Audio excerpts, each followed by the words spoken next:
Tonight, we journey into the heart of creation itself.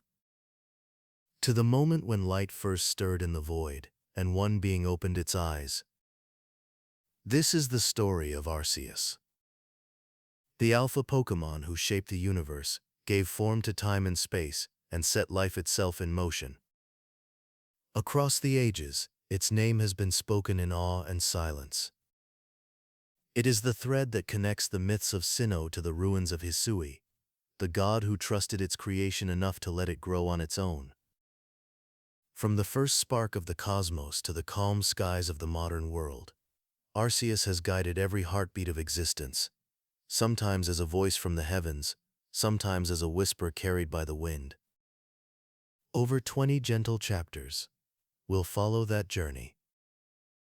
From the birth of the universe to the rise of the Sinnoh faith, from Damos's betrayal to Ash's act of forgiveness, from the rediscovery of the plates to the living harmony that still shapes the world today. You'll hear how Arceus breathed time and space into being, how its mercy restored balance after millennia of chaos, and how its quiet legacy lives on in every Pokémon's heart. The story will move slowly, in calm rhythm, a tale of light and balance, told as the world itself might remember it. So settle in, breathe softly, and let the origin of all things unfold around you. Welcome to Sleepy Pokémon, where nostalgic adventures guide you into deep, peaceful rest. Chapter 1, The Original One. Before time began, before even darkness had a name, an egg floated in the endless void. From that single form came Arceus. Its awakening filled the empty universe with light. In the quiet stillness, a heartbeat echoed once, and existence began. Arceus is described in every Sinnoh myth as the original one. It shaped the fabric of reality, forming the very laws that govern time, space, and life itself. In the beginning, nothing existed. No matter, no light, no movement. Then came the egg, and from it emerged the being of infinite power and calm. With 1,000 arms of radiance, Arceus set the universe in motion. According to the Canalivai Library's oldest myths, Arceus formed the world, and then shaped the flow of time by bringing forth Dialga. It crafted space by calling Palkia into being, and balanced the chaotic mirror of antimatter by birthing Giratina. Through these three, the cosmos stabilized, a perfect trinity governing every heartbeat of the universe. Only when time, space, and distortion settled into harmony did the first light touch the land that would one day be called Sinnoh. The Pokédex speaks of this story with simple reverence. In Pokémon Diamond, the entry reads, "It is described in mythology as the Pokémon that shaped the universe with its 1,000 arms." In Pokémon Pearl, the words shift slightly, saying, "It is said to have emerged from an egg in a place where there was nothing, then shaped the world." The original one. These simple lines are the oldest sacred verses in the world of Pokémon. They are not meant as data points or statistics, but as whispered memories of creation itself. When imagining Arceus, ancient artists carved its form into stone tablets known as plates. Each plate embodied a natural element: flame, water, earth, lightning, and beyond. Arceus's white body ringed by a golden wheel of light symbolized unity among these elements. Where other Pokémon embody nature, Arceus is nature's origin. Where others evolve or grow, Arceus creates. Legends say Arceus stands over 3 meters tall, its eyes shining with gold light that reflects understanding beyond mortal measure. Its movements are silent, its presence felt more in the heart than seen with the eye.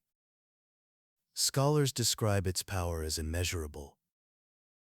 Even the highest Pokédex records assign no combat power, because it surpasses the frame of ordinary classification. The Alpha Pokémon, That title alone defines its place in the Pokédex family. No number precedes it. Its index, 493, marks the end of the Sinnoh regional list, yet also the beginning of everything. In the lore of the Hisui region, Arceus is not worshipped as a deity of punishment or dominance. Rather, it is revered as a silent overseer, a patient guardian who observes rather than interferes. The Galaxy Expedition team's records mention that the player character's mysterious guidance from the voice of Arceus reflects this benevolence, distant yet kind. Arceus sends one on a path to study creation itself, not through obedience but through understanding. As the first light touched the primordial waters, Arceus looked upon its work and saw balance. The stars swirled in gentle order. Time began its endless march forward. Galaxies spun like golden wheels, mirroring the halo that adorned its body. It is said that satisfied with creation's rhythm, Arceus withdrew from sight, leaving behind its essence in the plates and the divine trinity it had formed. Even thousands of years later, traces of Arceus's influence can be felt. The Sinnoh myths preserved in Celestic Town speak of a being shaped like a giant white Pokémon. Ruin researchers link that description directly to Arceus's presence. The spear pillar, resting atop Mount Coronet, is believed to stand upon the very axis where Arceus first gave life to Dialga and Palkia. Every legend leads back to that same mountain, the world's oldest scar, where heaven once touched earth. Modern scholars within the Pokémon world often debate whether Arceus should be considered a Pokémon at all. Some describe it as an omniversal force, others as the first of all living species. But the Pokédex offers no argument. It records only truth. Arceus, the Alpha Pokémon. That word alpha carries weight. It marks both beginning and permanence. Just as Omega implies end, Arceus represents the eternal loop of existence. When Ash and his friends journeyed through Sinnoh, they often encountered fragments of these myths, ruins, carvings, and tales of the original one. Though Arceus had not yet appeared directly, its presence seemed to hum beneath every step they took on Mount Coronet's trails. Even Team Galactic's leader Cyrus pursued the secrets of creation that trace back to Arceus's first breath. In the stillness of night, one can imagine Arceus drifting beyond the stars, its golden ring spinning softly like the gears of time. Its thousand unseen arms maintain the silent machinery of the universe: gravity, energy, emotion, and thought. When worlds tremble, its balance steadies them. When light fades, its pulse endures. Those who have glimpsed it, either in dream or divine vision, describe the feeling not as fear but as deep quiet. An awareness of origin. A recognition of life's delicate connection to something vast and kind. That is why the people of Sinnoh and long before them, the people of Hisui, never built idols of Arceus from gold or jewels. They built their faith from silence, reflection, and gratitude. Arceus asked for nothing in return, only that creation continue in harmony. And so the myth begins, not with a war or conquest, but with peace. An egg in the void, a single awakening, and a world born from thought. Arceus, the original one, set existence into motion and then withdrew, allowing time to flow freely.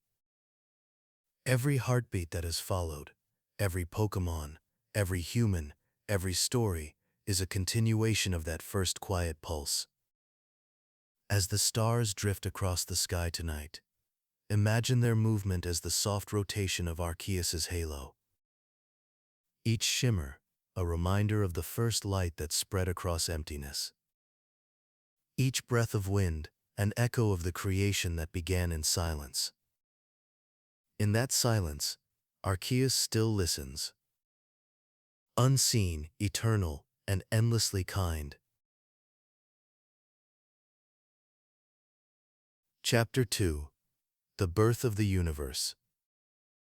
After the first light filled the empty void, Arceus looked upon the silence and knew that creation required structure. Time would need to flow. Space would need to expand. Matter would need to have form and distance. Without these, light would remain still, and the world would never grow.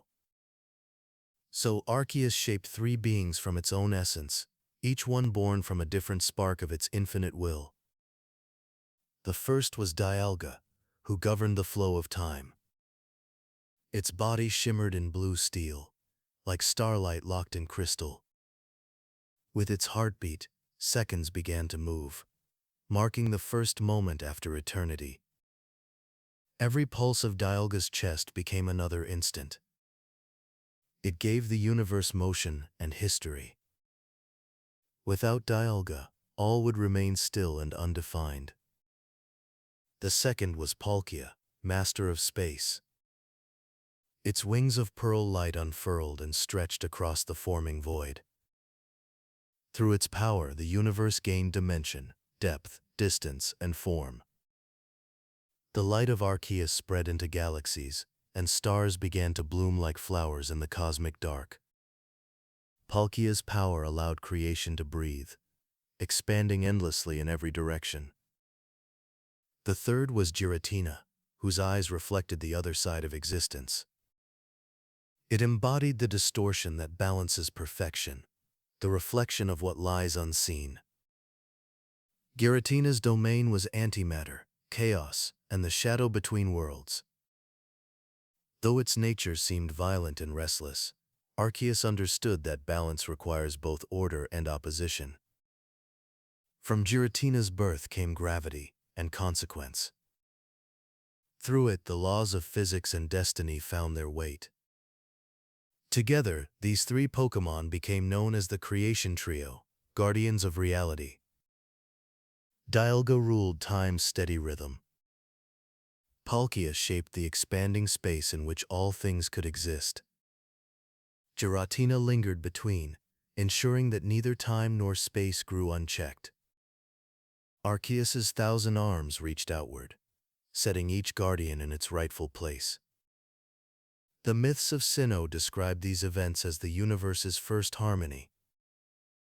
At the summit of what would become Mount Coronet, Arceus's light pierced the new world. From that center point, the galaxy's spiral formed, echoing the golden ring that encircles Arceus's body. To this day, Mount Coronet divides Sinnoh into east and west, a reminder of the axis around which all creation turns. Ancient stone tablets discovered in the Canaliv Library tell fragments of this story.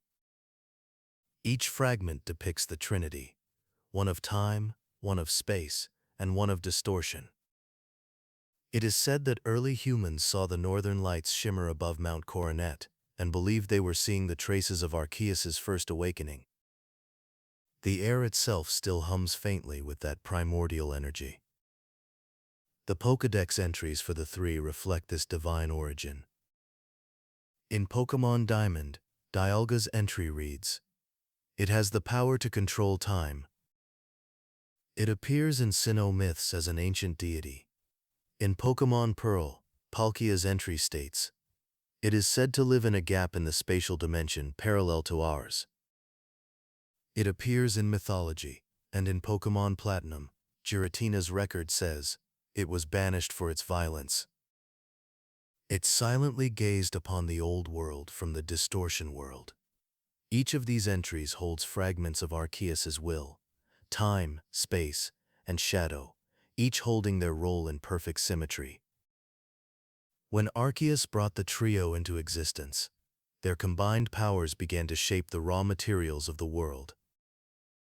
Dialga's time allowed for movement and change, while Palkia's space gave everything form.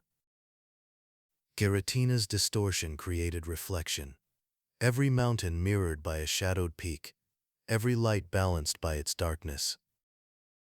The forces collided, but in their collision, the universe found rhythm. Expansion, contraction, creation, and decay became one endless cycle. The legends suggest that Arceus then withdrew to observe, allowing the trio to rule in its stead. Without its guidance, the new gods sometimes struggled. Dialga and Palkia quarreled, their realms brushing against each other. When time and space collided, reality trembled. To maintain order, Arceus's presence lingered as a silent law, the balance of creation. It is said that the shimmering lights of the aurora are faint ripples of their energy colliding high above the earth, each flare a whisper from that ancient conflict. The Celestic Elders once called these lights the tears of the original one, glimmers of divine emotion. At the heart of Mount Coronet lies the Spear Pillar, the oldest sacred site in Sinnoh. It is believed to be where Arceus first set the three upon the world. There, time flows unevenly, and space feels strangely alive. In the anime, during Pokémon Arceus and the Jewel of Life, these distortions are seen again when Dialga, Palkia, and Giratina clash above the mountain. Their confrontation nearly tears reality apart, echoing the primal chaos of their birth. But in this beginning, Arceus's intent was peaceful. The trio's creation was not punishment or trial, it was trust. Arceus entrusted them with stewardship of the cosmos, teaching them the harmony of duality. Dialga's moments are meaningless without space to move within. Palkia's dimensions are empty, without time to fill them. And Giratina's shadows are meaningless without light to balance them. In the ancient murals found in the Sinnoh ruins, Arceus is often carved in the center, with the trio circling around like planets orbiting a sun. These carvings date back thousands of years, long before Pokeballs or trainers existed. To those ancient people, this story was not myth but memory, an origin passed down through the rhythm of stone. The creation of time and space also gave birth to potential. Stars formed, worlds cooled, and oceans began to shimmer. From these first elements, future life would rise. Every living heartbeat, from the smallest Rattata to the grandest Rayquaza, echoes the pulse Arceus placed into motion when it gave life to Dialga and Palkia. In quiet hours, the myth feels less like a distant story and more like a truth buried in the stars. The spiral arms of the Milky Way mirror the circle of Arceus's ring. The ticking of a clock mirrors Dialga's pulse. The vast horizon above mirrors Palkia's infinite reach. And the soft reflection of a lake's surface mirrors Giratina's distorted veil, reminding all that perfection exists only when balance is kept. When Arceus looked upon this new world, it saw that the machinery of existence was complete. Time flowed. Space breathed. Reflection endured. It was no longer a silent void but a living tapestry, the first motion of eternity. Satisfied, Arceus turned its gaze to the next task, the creation of spirit. If the universe now had body and movement, it would need mind and heart. It would need emotion, knowledge, and will, the seeds of consciousness. From that thought, the next chapter in the great story of creation began. Arceus closed its 1,000 eyes for a moment of divine stillness, and the heartbeat of time slowed. In that silence, 3 new lights shimmered to life deep beneath Mount Coronet's lakes. Their names would one day be known as Uxie, Mesprit, and Azelf, the spirits of mind, heart, and will. But that is a story for another night. For now the stars spin on, their light still guided by the rhythm of Arceus's first act, the birth of the universe itself. A beginning made not from thunder or fire, but from calm and perfect order. Chapter 3. The Plates of Power. After the creation of time and space, the universe began to stretch outward like silk drawn across the dark. Stars took shape. Worlds cooled. Oceans began to mirror the heavens. From that balance of time and dimension, Arceus turned its gaze toward the raw materials of life. To sustain creation, every element of nature needed a heart. Arceus released a pulse of energy across the cosmos. From its body emerged 16 fragments of light, sacred relics that would later be known as the Plates. Each plate contained one aspect of reality, a single essence from which life could grow. They were not merely objects of power, but living harmonies, each vibrating with a specific truth. There was the flame plate, carrying the warmth of the first stars. The splash plate, which gave water its fluid memory. The meadow plate, blooming with the potential of growth. The earth plate, solid and still, the first mountain's bones. The sky plate, the boundless expanse that would cradle all things. The zap plate, electricity's first spark. The icicle plate, the calm of frozen balance. The fist plate, echoing the strength of motion and will. The toxic plate, the reminder that decay feeds renewal. The mind plate, the awakening of thought.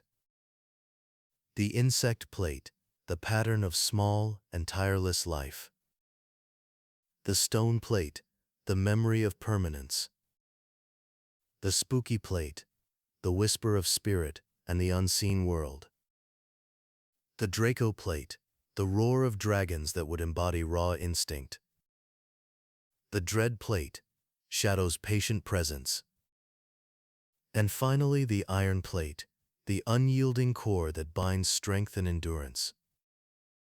16 plates for 16 elements, each reflecting a truth of existence. Arceus scattered them across the forming world, letting their energy infuse the lands, skies, and oceans. The earth trembled softly as their light touched it, transforming chaos into balance. These plates became the foundation of elemental harmony. Every Pokémon born thereafter would carry traces of their resonance. In the Hisui region's oldest myths, these relics are known as tablets of origin. The people there believed that every element, every gust of wind, and every spark of fire was a voice from Arceus's body. The plates were not trophies of power, but living prayers. Each one hums faintly with a frequency that connects all Pokémon to the original one's heartbeat. The Pokédex in Pokémon Legends Arceus speaks gently about them, hinting that Arceus changes its nature by holding these plates. In that transformation lies the meaning of unity. Arceus does not control the elements, it becomes them. When holding the flame plate, its white body glows with red embers. When bound to the splash plate, it flows like water. Through the iron plate, its frame shines like polished steel. Each transformation reflects adaptability, a symbol that divinity lies not in singularity but in harmony. The Arc Plate, discovered later in modern lore, is said to unite all others, the final bridge returning the universe's fragments back to the original one. When all plates gather, their light becomes one soundless chord. In that instant, the boundary between heaven and earth softens, and Arceus's presence can once again be felt directly. The Ruin Maniac texts found beneath the Sinnoh desert describe an ancient ceremony. Priests of the old world would carve replicas of the plates in stone and bury them beneath temples. They believed that by aligning the carvings with the stars, they could echo Arceus's harmony and restore natural balance during storms or droughts. The ruins of these temples still remain, scattered through Sinnoh and Hisui, half buried under moss and silence. The plates also carry another symbolic role. Each represents the potential for both creation and destruction. Fire can warm or burn. Water can heal or drown. Darkness can hide or protect.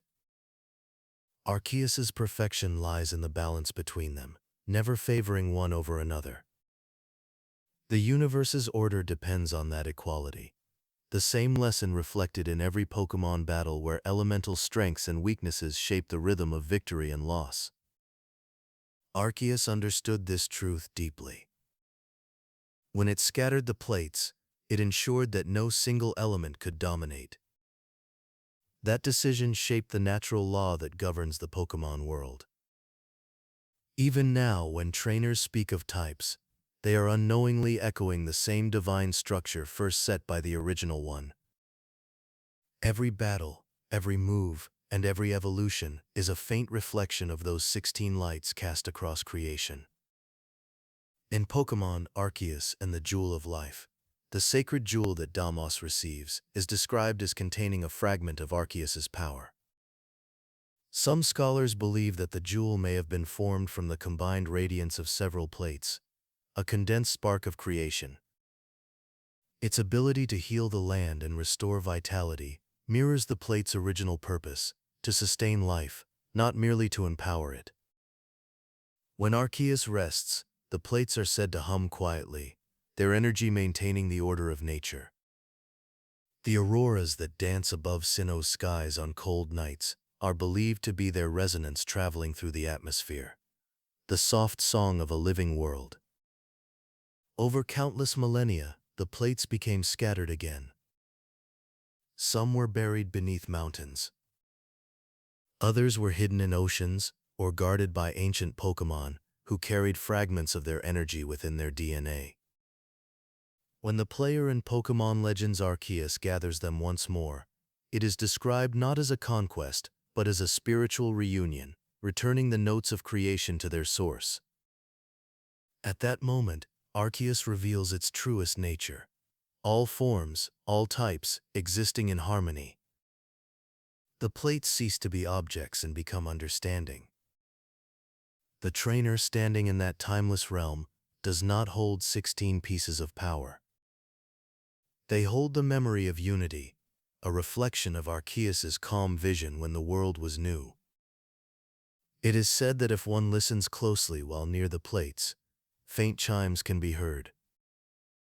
Each tone represents a different emotion: warmth, curiosity, sadness, and hope. The same emotions that would later take form as the Lake Guardians.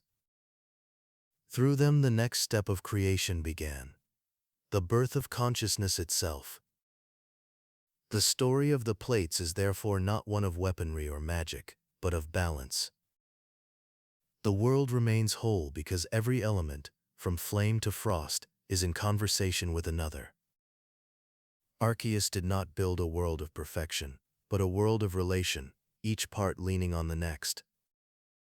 As the night deepens, imagine those 16 lights drifting quietly through the stars. Each one a note in the melody of existence. Together they hum the same gentle rhythm that began when Arceus first opened its eyes. And even now, somewhere in the calm beyond time, that song continues, the soft harmony of the plates of power. Chapter 4: The Creation Trio's Conflict. When Arceus withdrew from the center of creation, the universe continued to move on its own. Time flowed in steady rhythm. Space expanded quietly. Shadows twisted through distortion, balancing what was seen and unseen. The world seemed complete. But even in divine order, imbalance finds its way. At the heart of the cosmos, Dialga, Palkia, and Giratina began to stir.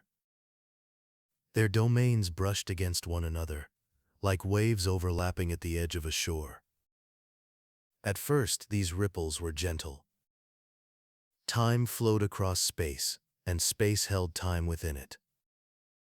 But as the universe grew, their boundaries began to strain. Dialga's heartbeat marked every passing moment, and with each pulse, time expanded further outward. Palkia's wings of pearl spread wider to contain it, stretching the very fabric of space. Giratina, ever watchful in the shadow between, sensed that their growth had begun to drift from harmony. It saw the lines of creation bend and quiver, forming pockets of turbulence where order faltered. In the myths of Sinnoh, this was the first great conflict of existence. Time moved too fast. Space stretched too far. The balance trembled. It was said that Dialga roared across the heavens, its cry echoing through centuries in an instant. Palkia's answer shattered the silence of eternity. Their powers collided, and the light of creation fractured into storm. Mount Coronet, still forming in those early ages, was caught between their opposing forces. Lightning tore through the air as time itself rippled. Mountains rose and fell within moments. Oceans appeared and vanished in flashes of distortion. Giratina, drawn by the chaos, emerged from its realm to contain the damage. But Giratina's power was not gentle. Its touch twisted reality like glass under heat. The battle that followed became the universe's first fracture, the point where harmony broke into motion and consequence. Legends record this as the first distortion. It was not merely a battle of strength, but of principle. Dialga sought order through progression, an endless march of seconds. Palkia sought freedom through expansion, the infinite reach of possibility.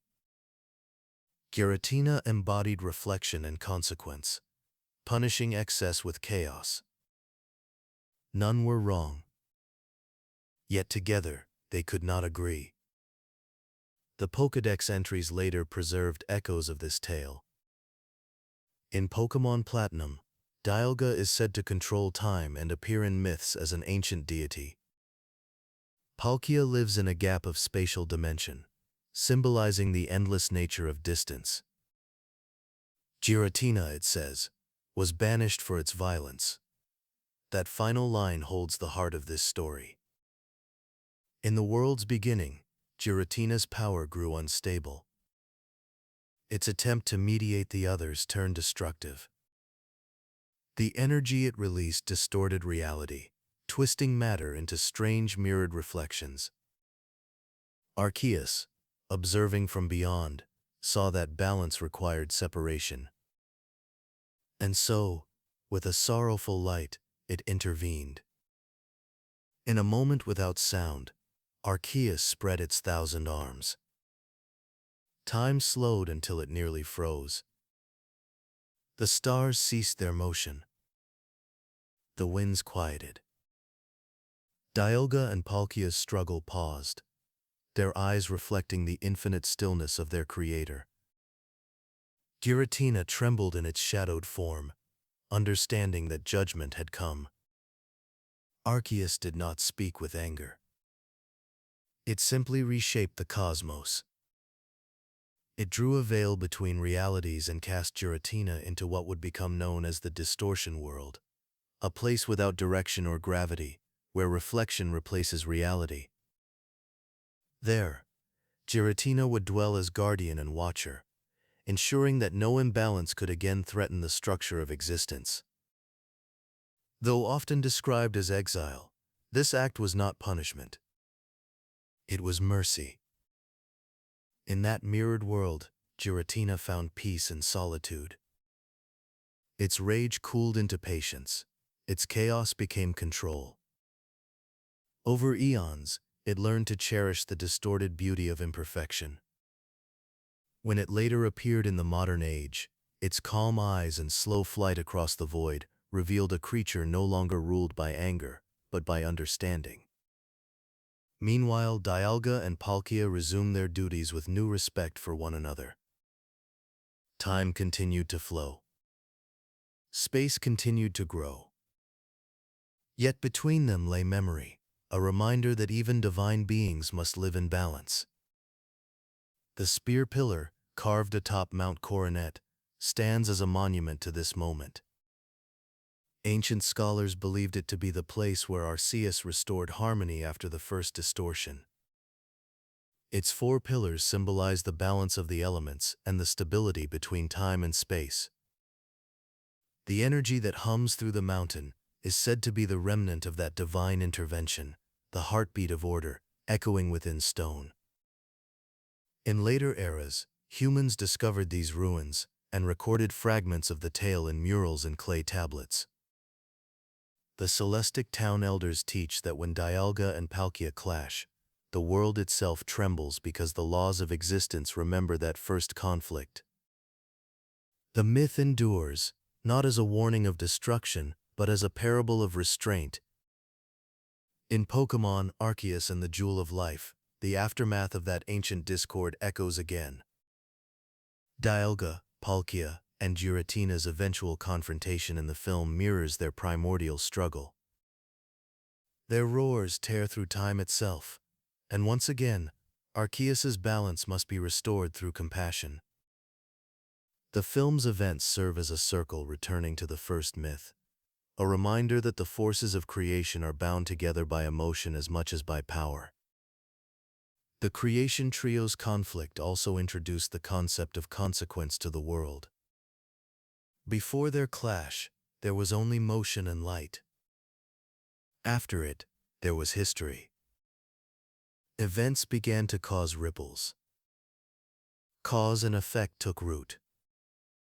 From that foundation, future life would learn the meaning of choice.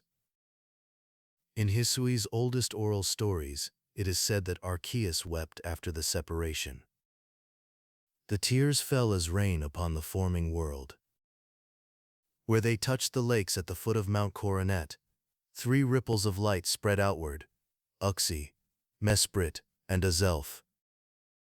These ripples would later take form as the Lake Guardians, the spirits of mind, emotion, and will. Through them, creation found its heart. But for a time, all was still. The stars burned steadily again. The skies cleared. Dialga, Palkia, and Giratina returned to their realms, each aware of their role and the fragility of balance.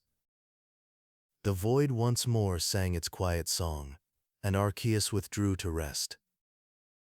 That is why even in the present day, when trainers battle beneath Sinnoh's sky, the very act of competition feels both thrilling and sacred.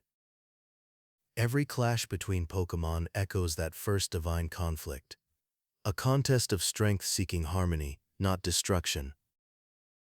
Time and space still bend, ever so slightly, when powerful emotions collide. The world remembers. And somewhere, beyond the reach of sight, in the still heart of the universe, Arceus listens. Its thousand eyes closed, its golden halo faintly glowing, it waits for creation to remain in peace. But peace would not last forever. The new world, though stable, was incomplete. Life now had structure, but not spirit. And so, in the lakes born from divine tears, Arceus's next act began, the creation of consciousness itself. Chapter 5. The Birth of the Lake Guardians.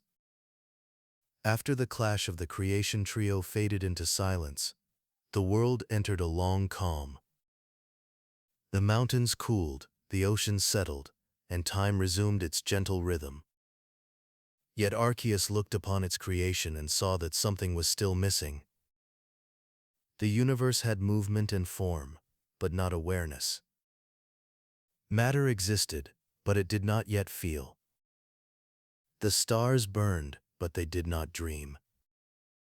Arceus, in its infinite wisdom, understood that for creation to thrive, it needed spirit, a force that could think, feel, and act with purpose. From that understanding, three new lights shimmered to life deep beneath Mount Coronet, in the lakes that glowed with its divine reflection. These lights rose slowly from the water, taking form as the first Pokémon of consciousness. They would be known as the Lake Guardians, Uxie, Mesprit, and Azelf. The first light became Uxie, guardian of knowledge. Its eyes remained closed, for its sight was inward. Uxie saw not the surface of things but the truth beneath them. It understood the patterns of nature, the law of cause and effect, and the memory of all that had been. Legends say that those who meet Uxie's gaze lose their memories, not as punishment, but as purification. Uxie removes what clouds the mind, reminding the world that wisdom comes only through humility. The second light became Mesprit, guardian of emotion. When Mesprit rose from the waters of Lake Verity, the wind stirred with a new warmth. For the first time, the universe felt compassion. The mountains carried a sense of awe. The seas felt calm or restless. Emotion became the heartbeat of life, a force that could inspire both joy and sorrow. Mesprit's power gave meaning to existence, allowing every living thing to feel connection.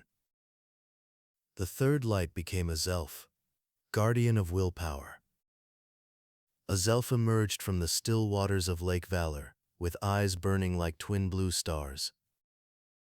It brought determination into creation, the strength to act, to survive, and to pursue purpose. Without will, knowledge and emotion would drift without direction. Azelf's presence anchored the mind and heart, allowing life to choose its own path. Together, these three spirits formed the Lake Trio, and their birth marked the dawn of sentient life. They were smaller than the titans before them, yet their influence was far greater. They did not govern the physical laws of the universe. They governed meaning itself. In Pokémon Diamond and Pearl, the Pokédex entries honor this origin. Uxie, known as the being of knowledge, it is said that it can wipe out the memory of those who see its eyes. Mesprit, known as the being of emotion, it taught humans the nobility of sorrow, pain, and joy. Arceus created both sets so that the physical and spiritual worlds could remain in harmony. It is said that the lakes where they dwell, Lake Acuity, Lake Verity, and Lake Valor, were formed from the tears Arceus shed after separating Giratina from the others. Each tear fell to a different region of Sinnoh, crystallizing into sacred water that mirrored the sky. From these reflections, the three spirits took form. Even today, travelers describe these lakes as unnaturally calm. Their surfaces remain smooth even during storms. Locals say that when you stand on their shores at dawn, your own reflection blinks a moment late, as if another consciousness watches through it. In those rare moments, people whisper that Uxie, Mesprit, or Azelf is near. In the Sinnoh myths, the Lake Guardians are seen as the first bridge between Pokémon and humanity. While Dialga and Palkia shaped the grand structure of the cosmos, Uxie, Mesprit, and Azelf touched the heart. They gave the early world its inner fire, the thoughts that led to curiosity, the feelings that led to compassion, and the resolve that led to discovery. Without them, no civilization could have risen, and no trainer could have found purpose in their bond with Pokémon. Arceus observed these new spirits with quiet satisfaction. Creation now had form, motion, and meaning. For the first time, life began to dream. Small creatures took their first breaths in the forests and seas of the newborn world. They learned to sense the warmth of sunlight and the rhythm of rain. Through Mesprit's gift, they experienced emotion, fear, joy, wonder. Through Uxie's influence, they learned and adapted. Through Azelf's strength, they endured. The Celestic Town texts describe a gentle scene of balance. The original one looked upon the lakes and smiled, for the world now knew itself. That simple line, found etched on a fragment of ancient tablet, is believed to be one of the oldest writings in the Pokémon world. In time, humans were born from that same cycle of knowledge, emotion, and will. The people of Hisui believed their own hearts were sparks from the lake guardians, that every decision and every feeling is a reflection of those divine spirits.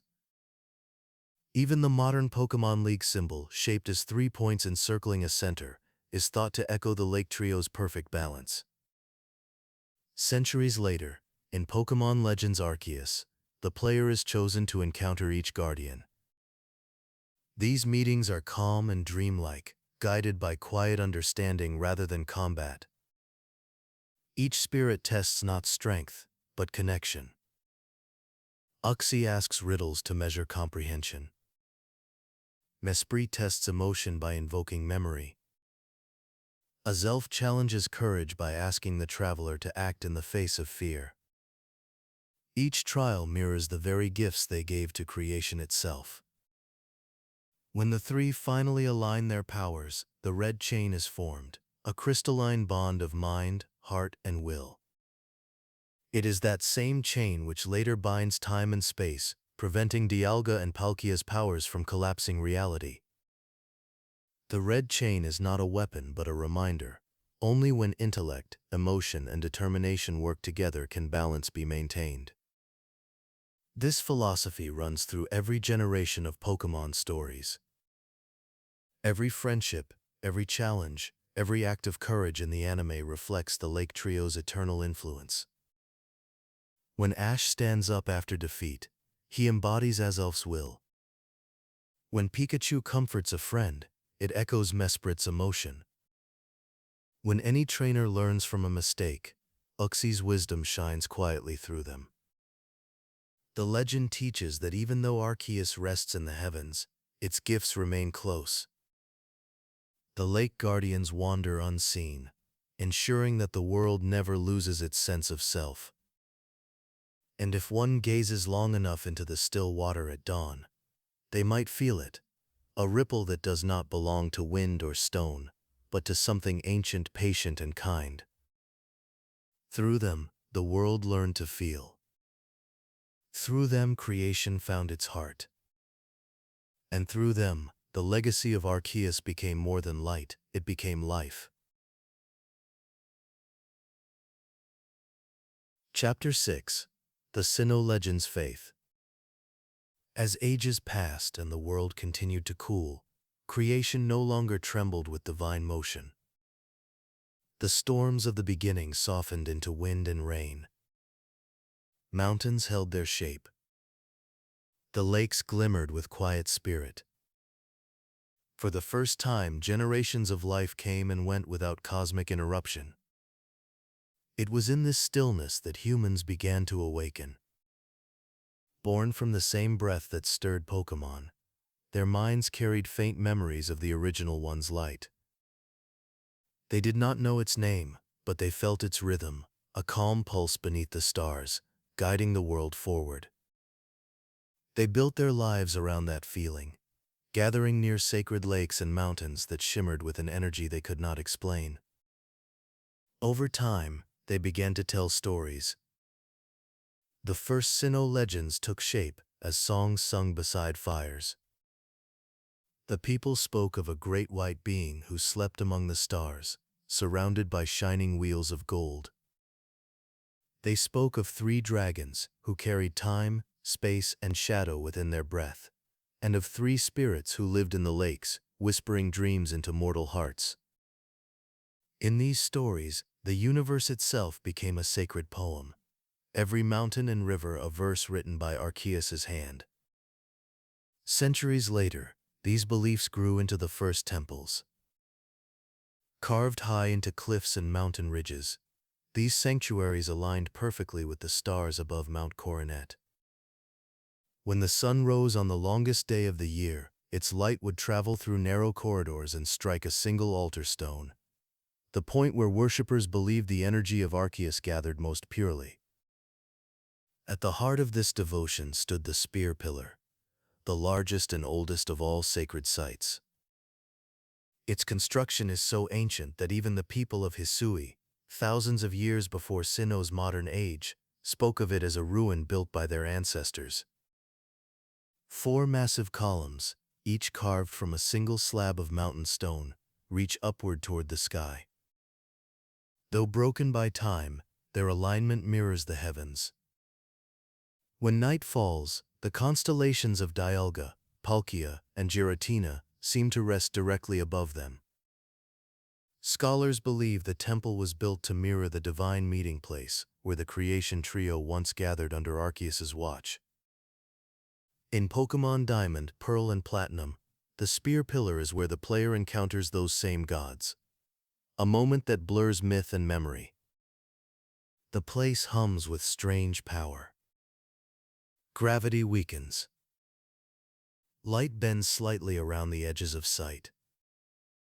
Even the modern Pokédex notes that Mount Coronet acts as the keystone of the Sinnoh region, both physically and spiritually connecting east and west. It is the center of the world's balance, a direct reflection of the axis Arceus formed at creation. Archaeologists have uncovered fragments of tablets within the mountain's caves. Each bears an inscription written in the ancient Sinnoh script. When the original one shaped all, its breath became time. Its gaze became space. Its shadow became reflection. From its tears came spirit. This single verse summarizes the heart of Sinnoh's faith. Creation not as domination, but as balance. Every act of power carries the duty of restraint. Every force requires a counterweight. The people who built the Spear Pillar lived by this truth. They did not seek to summon the divine, they sought to live in harmony with it. In Pokémon Legends, Arceus, the Hisui region's people preserve an earlier version of that faith. The Diamond Clan worships time itself, seeing Dialga as a living symbol of continuity and trust. The Pearl Clan venerates space, guided by Palkia's gift of vastness and connection. Neither clan fully comprehends the other, yet both are unknowingly worshipping fragments of the same source, Arceus. Their conflict mirrors the ancient friction between time and space, but their coexistence reflects the deeper truth Arceus intended, that balance emerges not from sameness, but from difference held in peace. Throughout Hisui, smaller shrines dot the landscape, weathered stones surrounded by wildflowers and moss. Travelers would leave offerings of berries or carved wood at these altars, whispering words of gratitude for safe journeys. The Celestica ruins, hidden among the northern cliffs, preserve the oldest carvings of all. On those walls, Arceus appears as a great ring of light surrounded by the plates, with the lake guardians and the creation trio beneath. Every figure gazes upward, toward the shining circle at the center. This visual symmetry, one at the top, three in the middle, three at the base, became the foundation of early Sinnoh art, appearing later in the designs of modern temples and even Pokeballs, whose circular motifs echo the halo of the original one. In the anime, episodes set in Sinnoh quietly reference this enduring faith. In Pokémon Lucario and the Mystery of Mew, before Arceus was ever seen on screen, murals of ancient beings hint at divine order and balance. Later, in Pokémon Arceus and the Jewel of Life, the temple devoted to Arceus gleams with golden reliefs depicting its 1,000 arms reaching outward. The setting itself feels like a living prayer, light pouring through high windows, catching the dust like drifting stars. Ash, Dawn, and Brock's reverent expressions mirror the audience's sense of awe. They do not stand before Arceus as conquerors, but as students witnessing the source of all stories. The people of Sinnoh carried that reverence through generations. They taught that to live with gratitude was to honor Arceus. The region's traditional greeting, "May the world stay balanced," survives even in modern Pokémon culture, echoing the same wish spoken beneath the Spear Pillar's shadow, thousands of years before. Every part of the land retains a trace of devotion. The Celestic Town Historical Center serves as the modern heart of this ancient faith, preserving scrolls, tablets, and fossils that connect past to present. Visitors can still read the text etched by forgotten hands. The original one created all things, then left this world to its own devices. It watches still, from where all began. The world has changed, yet that sense of quiet awe remains. Each sunrise over Mount Coronet feels like a small reenactment of creation, light returning to shadow, time and space in perfect rhythm. The people of Sinnoh still climb its trails not to seek miracles but to listen. The wind that moves through its stones is said to carry faint echoes of the divine. In the end, the Sinnoh legends are not merely myths about gods. They are lessons about humility. Arceus does not demand worship, it teaches balance. The temples, the pillars, and the lakes are reminders that peace is the truest form of power. And so, as night falls over the region, and the stars gather above Mount Coronet, the same feeling lingers that has endured for millennia, a gentle awareness that something vast and benevolent watches quietly from beyond. Creation, after all, did not end with Arceus's final act. It continues each day, in every breath and every kindness. The people of Sinnoh still honor that truth, not through ceremony, but through harmony.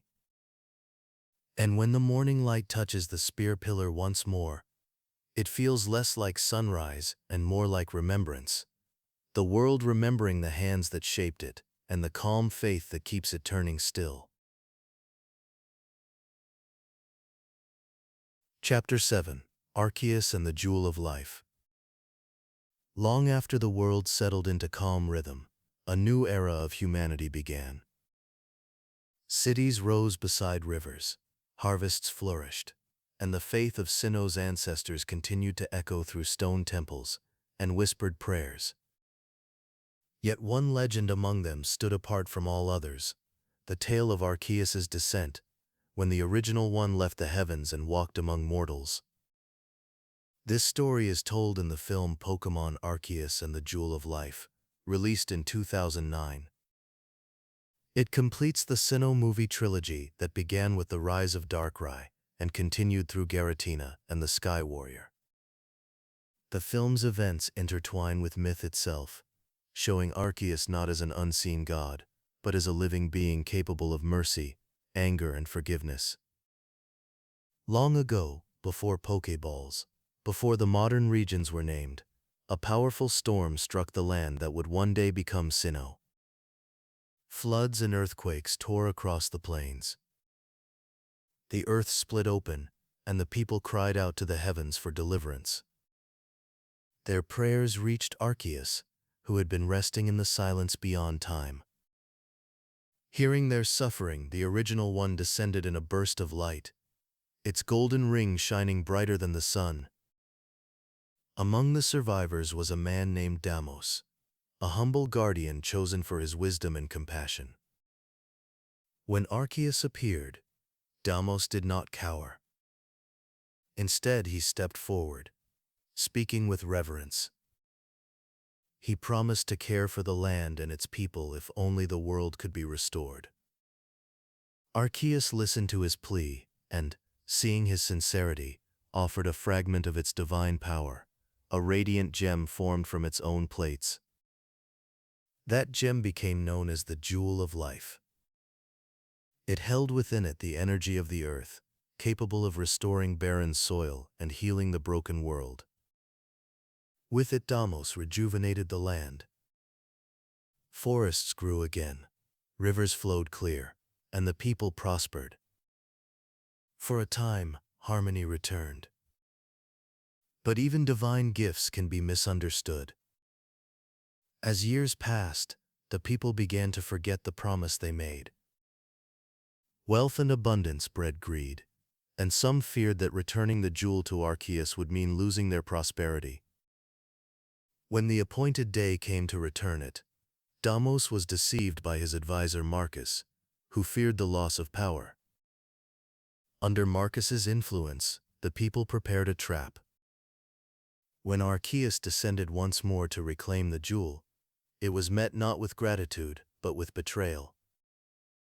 The people attacked, hurling bolts of energy and sealing the original one within a chamber of silver. The golden ring that encircled its body flickered with pain as its plates were stripped away. The chamber collapsed, and Arceus fell into a deep slumber, not from defeat, but from heartbreak. The shock of that betrayal sent tremors through the fabric of reality. Time, space, and distortion faltered. Dialga, Palkia, and Giratina, feeling the agony of their creator, grew restless. Their clash began anew, tearing rifts between eras. The past and present blurred. In this chaos, Ash, Dawn, and Brock, travelers of the modern world, found themselves drawn into the story itself. Through the intervention of Dialga, the group was sent back in time to witness the ancient betrayal firsthand. There they met Damos, who revealed his remorse. He had been manipulated by Marcus and wished desperately to restore his broken promise. Together with Ash and his friends, he sought to return the jewel to its rightful owner, before history could collapse. What follows is one of the most profound scenes in Pokémon's cinematic history. Arceus awakens beneath the collapsing temple, surrounded by humans who once harmed it. Its golden ring radiates fury, yet beneath that light flickers sorrow. Ash steps forward, shielding Pikachu as dust falls from the ceiling. He speaks not as a warrior, but as a child filled with conviction, urging Arceus to see that humanity has changed. The battle above rages between the creation trio. Dialga's roar bends time itself, freezing seconds in air. Palkia's pulse distorts the temple's space. Giratina's shadow ripples through every reflection. Arceus, torn between vengeance and memory, relives its pain until the truth is revealed. The real jewel of life still exists, protected by Damos's descendant. When the jewel is returned, the light that pours from it dissolves centuries of resentment. Arceus's halo spins, glowing with renewed warmth. It forgives Damos and his people, understanding that even those who err can grow through time. In that instant, the balance of the world steadies. Time heals. Space closes its wounds. The distortion world quiets. The film closes with Arceus gazing upon the restored land. Its voice, gentle and timeless, speaks words that echo through every age. The world continues to evolve. Someday, you shall all understand. It then rises once more into the heavens, its body dissolving into light. The Pokédex entries for Arceus gain renewed meaning through this moment. It is said to have emerged from an egg before the universe existed, then shaped the world with its 1,000 arms. But through the film we see another truth. Arceus is not only creator, but teacher. It embodies the lesson of forgiveness. The betrayal of Damos becomes the turning point between myth and morality. The people of that era learned that divinity could show mercy, and in return they dedicated new temples to the original one. These temples became the blueprint for the faith that spread across Sinnoh, their pillars aligned with the stars in gratitude. In the anime's portrayal, Ash's encounter with Arceus holds deeper symbolism. When he reaches out to return the jewel, his arm glows with golden light, the same hue as Arceus's halo. It is as if creation itself recognizes compassion, bridging the infinite distance between God and child. That scene captures the very heart of Pokémon connection, born through understanding. After the events of the film, Arceus's anger fades into tranquility. Its slumber becomes peaceful, its presence a quiet hum that runs through all existence. When thunder rolls or the aurora shimmers, it is said to be the faint rhythm of Arceus's pulse, echoing across time. The jewel of life itself disappears into legend. Some say it returned to Arceus's core, others that it shattered into energy spread throughout the world, seeding the essence of life within every creature. In either case, the lesson remained: power is not a gift to keep, but to share. In Sinnoh's modern age, travelers who visit the ruins of the ancient temple sometimes hear faint chimes when wind moves through its broken arches. To them it sounds like distant bells or soft song. But those who know the story say it is the lingering voice of Arceus, whispering calm to the world it once saved. That moment of forgiveness marks the end of Arceus's wrath and the beginning of its eternal watchfulness. The original one, though vast and unknowable, shows that even the highest divinity can feel compassion for its creation. And so, the legend of the Jewel of Life endures, not just as a story of divine power, but as a parable of reconciliation. It reminds the world that the greatest strength lies not in control or creation, but in mercy.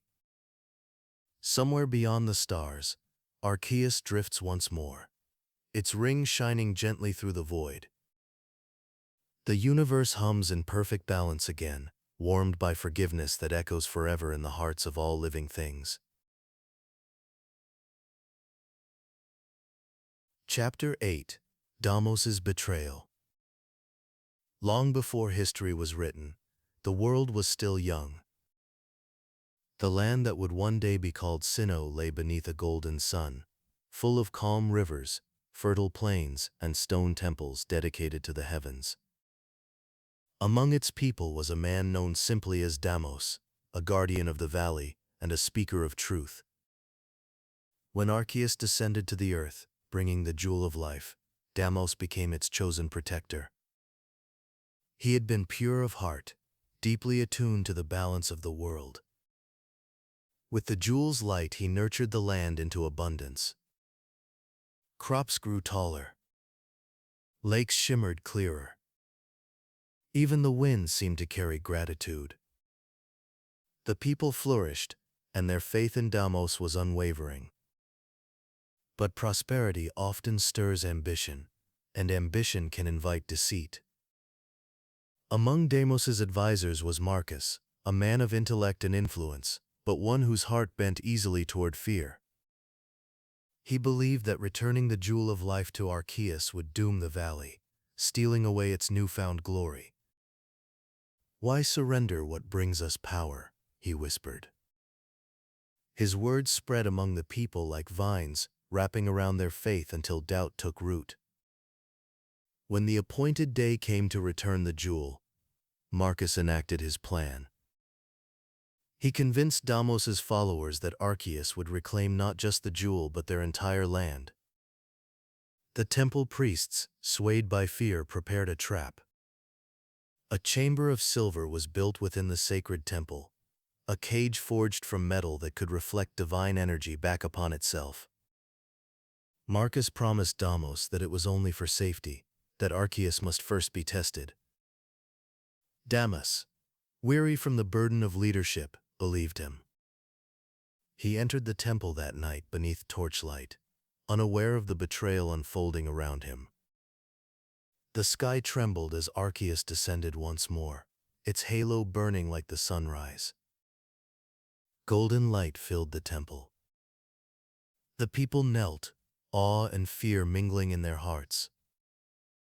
Arceus looked upon them, expecting gratitude and peace. It lowered its head toward Damos, its voice resonating softly, a sound like wind through bells. "The time has come," it said. "Return what was given, and the world shall remain in balance." But when Damos reached forward to offer the jewel, Marcus gave the signal. Hidden mechanisms in the temple walls activated. Chains of silver burst from the floor, binding Arceus in place. A sudden flash of energy struck its body. The Jewel of Life was wrenched from its grasp, the chamber sealing shut with a sound that echoed like thunder. The original one roared, not in fury, but in shock. Its light dimmed. The golden ring around its body flickered and cracked. Damos stumbled backward, realizing too late that he had been deceived. "Stop," he cried. "This was not my will," but the people, frightened by their own act, turned away. As the silver chamber glowed, Arceus's strength began to fade. The plates that adorned its body, embodiments of flame, water, and sky, fell away, clattering like stars across the temple floor. Without them, the balance of the world wavered. Lightning tore through the sky, and mountains crumbled at their peaks. The rivers ran red with soil, and the air trembled with the sound of breaking order. Marcus stood at the edge of the chaos, watching with grim satisfaction. "We cannot live in fear of gods," he said to himself. "We must become our own." But as the ceiling began to crack and dust rained down, even he could not look upon Arceus's suffering without unease. Damos broke free from the guards who held him and rushed toward the sealed chamber, pounding his fists against the silver walls. "Forgive us," he shouted. "This is not who we are." Inside, Arceus's voice whispered faintly through the metal, still calm, still sorrowful. "The balance is broken. Humanity has chosen greed over harmony." With a final burst of energy, the temple collapsed inward. Stone and dust swallowed the chamber, burying Arceus beneath the earth. The golden light vanished, leaving behind only silence. That silence lasted for centuries. Arceus's slumber became legend. The people rebuilt the valley, telling their children that the god who once blessed them had vanished into the heavens. Only Damos remembered the truth. Racked by guilt, he devoted the rest of his life to repentance, carving messages into the temple ruins for future generations to find. His final tablet read, "Beware the pride of man, for it blinds even the faithful. Only through honesty and sacrifice shall we be forgiven." His descendant would later carry those words into a new age, the same descendant who, centuries later, would guide Ash and his friends to restore what was lost.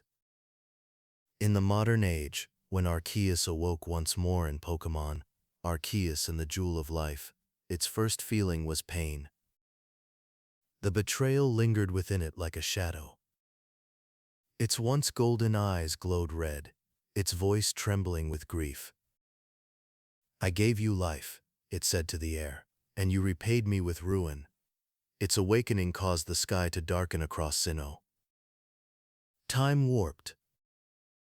The very flow of space quivered as Dialga, Palkia, and Giratina sensed their creator's anguish. Arceus's sorrow was not born of vengeance, but of disappointment. It had loved humanity once. It had given them light, food, and peace. To be met with deceit was to see its perfect creation falter. The universe itself felt the wound. The lakes rippled without wind, and Mount Coronet groaned deep within its heart. Yet even as it prepared to bring judgment upon the world, there remained the faintest spark of hope, the part of Arceus that had once trusted Damos. When Ash and his friends were drawn back in time, they found Damos imprisoned by Marcus, his voice weak but steady. He told them everything, confessing the truth that only honesty could repair what greed had broken. With courage they freed him and together sought to return the jewel before history repeated itself. In that pivotal moment, Damos looked once more upon the heavens and whispered, "Arceus, forgive me." His words bridged the centuries of silence. Through that act, the original one began to awaken, not with wrath, but with memory. In the final confrontation, as Arceus hovered above the temple ruins, lightning swirling around its body, Damos stood beneath the storm, holding the jewel high. The light burst forth, pure and golden. The chains of betrayal shattered, dissolving into dust. Arceus's ring brightened again. Its voice filled the air, serene and infinite. "I see now," it said, "that time carries both pain and growth." In that instant, history healed. Arceus's anger faded, its heartbeat sinking once more with the rhythm of the world. The valley grew green again, the rivers calmed, and the people looked skyward in awe. The tale of Damos's betrayal became more than myth. It became the cornerstone of humanity's relationship with the divine, a reminder that trust, once broken, can still be restored through courage and truth. In every age since, when thunder echoes over Sinnoh's mountains, people say that it is Arceus remembering Damos's words. Not in wrath, but in reflection. The god who once wept, now listens quietly again, its halo turning slowly through the endless night, keeping watch over a world that learned at last what it means to earn forgiveness. Chapter 9. Ash and Arceus's Forgiveness. When the golden light of the jewel faded from the ancient world, history continued its long drift forward. The temple where Damos's repentance had taken place was buried under centuries of earth and memory. But time, as Dialga once taught, never truly forgets. The scar of Arceus's betrayal remained written into the rhythm of the world, waiting quietly for the moment when compassion would be strong enough to heal it. That moment came in the modern era, when three travelers crossed the Sinnoh region on a journey that, at first, seemed like any other. Ash Ketchum, Dawn, and Brock had already witnessed the balance between worlds threatened by the battles of Dialga, Palkia, and Giratina. They had seen time twist, space shatter, and shadows rise. Yet none of them could have imagined that their path would lead them into the heart of creation itself, into the story of Arceus. The film Pokémon Arceus and the Jewel of Life begins with the trio seeking shelter from a storm. The air crackles with strange energy, as though the sky itself remembers. In that moment, the three legendary dragons clash once again, their powers spiraling out of control. The collision tears open the fabric of time, pulling Ash and his friends into a blinding light. When the light fades, they find themselves standing in a world long past, an age of stone temples and golden plains. There they meet Sheena, a descendant of Damos, and her partner Kevin, guardians of the ancient records. Sheena explains the truth that few in their time remember, that her ancestor betrayed Arceus, and that the Jewel of Life was never returned. The imbalance that followed had rippled across generations, creating the distortions that even Dialga and Palkia struggled to contain. Sheena's voice trembles as she tells them, "We are living in the shadow of a broken promise." Those words mark the start of their mission, to restore the bond between humanity and the original one. Through the guidance of Dialga, the group is sent further back in time to the very day of the betrayal. The world they arrive in is brilliant and wild. Golden fields stretch to the horizon, and the Temple of Arceus gleams like a beacon atop the cliffs. Yet beneath its beauty lies tension. Marcus, still alive and cunning, continues his deception. Damos is imprisoned, accused of treason, and the ceremony of Arceus's return is about to begin. The same ceremony that will end in tragedy if they fail to intervene. Ash, Dawn, and Brock take in the sight of the original one descending. The air fills with a brilliance that defies description, a golden light so pure it makes the sky shimmer. Arceus's voice resonates across the valley, deep and echoing, carrying both strength and warmth. "The time has come," it declares. "Return what was given." But the humans, led by Marcus's fear, trigger the trap. Chains of silver rise. The floor collapses, and history begins to repeat itself. Arceus roars in anguish, its body flashing with light so fierce that the air itself seems to burn. The temple trembles. Stones split apart. Lightning flashes through the darkening sky.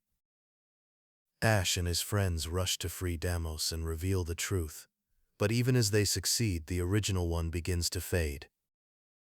Its plates scatter like falling stars, and its voice weakens. The air grows heavy, a feeling of the universe itself unraveling. In a scene of quiet power, Damos kneels beside Ash and whispers, "We can still save it." With Sheena's help, the jewel of life is retrieved from its hidden vault, still glowing with Arceus's divine energy. The group climbs through the collapsing temple, stones crashing around them, and together they face the blinding storm. Ash holds the jewel high. His voice is small against the roar of thunder, but steady. "You gave this to us because you believed in people," he says. "We're here to prove you were right." Time seems to stop. Even Dialga's eternal heartbeat stills. The moment stretches into eternity. Arceus, half buried beneath rubble, turns its gaze toward the boy. In those golden eyes flickers recognition, not of Ash himself, but of something older. The spirit of Damos, reborn in another age, carrying the same heart of truth. Ash steps closer through the wind, his jacket whipping in the storm. He places the jewel against Arceus's body, returning what was taken. The golden light bursts outward in silence. The chains dissolve. The rubble lifts into the air and drifts away like dust. Arceus's halo brightens until the entire sky gleams with white light. For a heartbeat, it is as though the world returns to its beginning, pure and unshaped, held in perfect balance. When the light fades, Arceus stands restored. Its plates hum softly as they rejoin its form. Its voice fills the valley, calm and resonant. "I see the truth," it says. "Time may twist and break, but the spirit of goodness endures."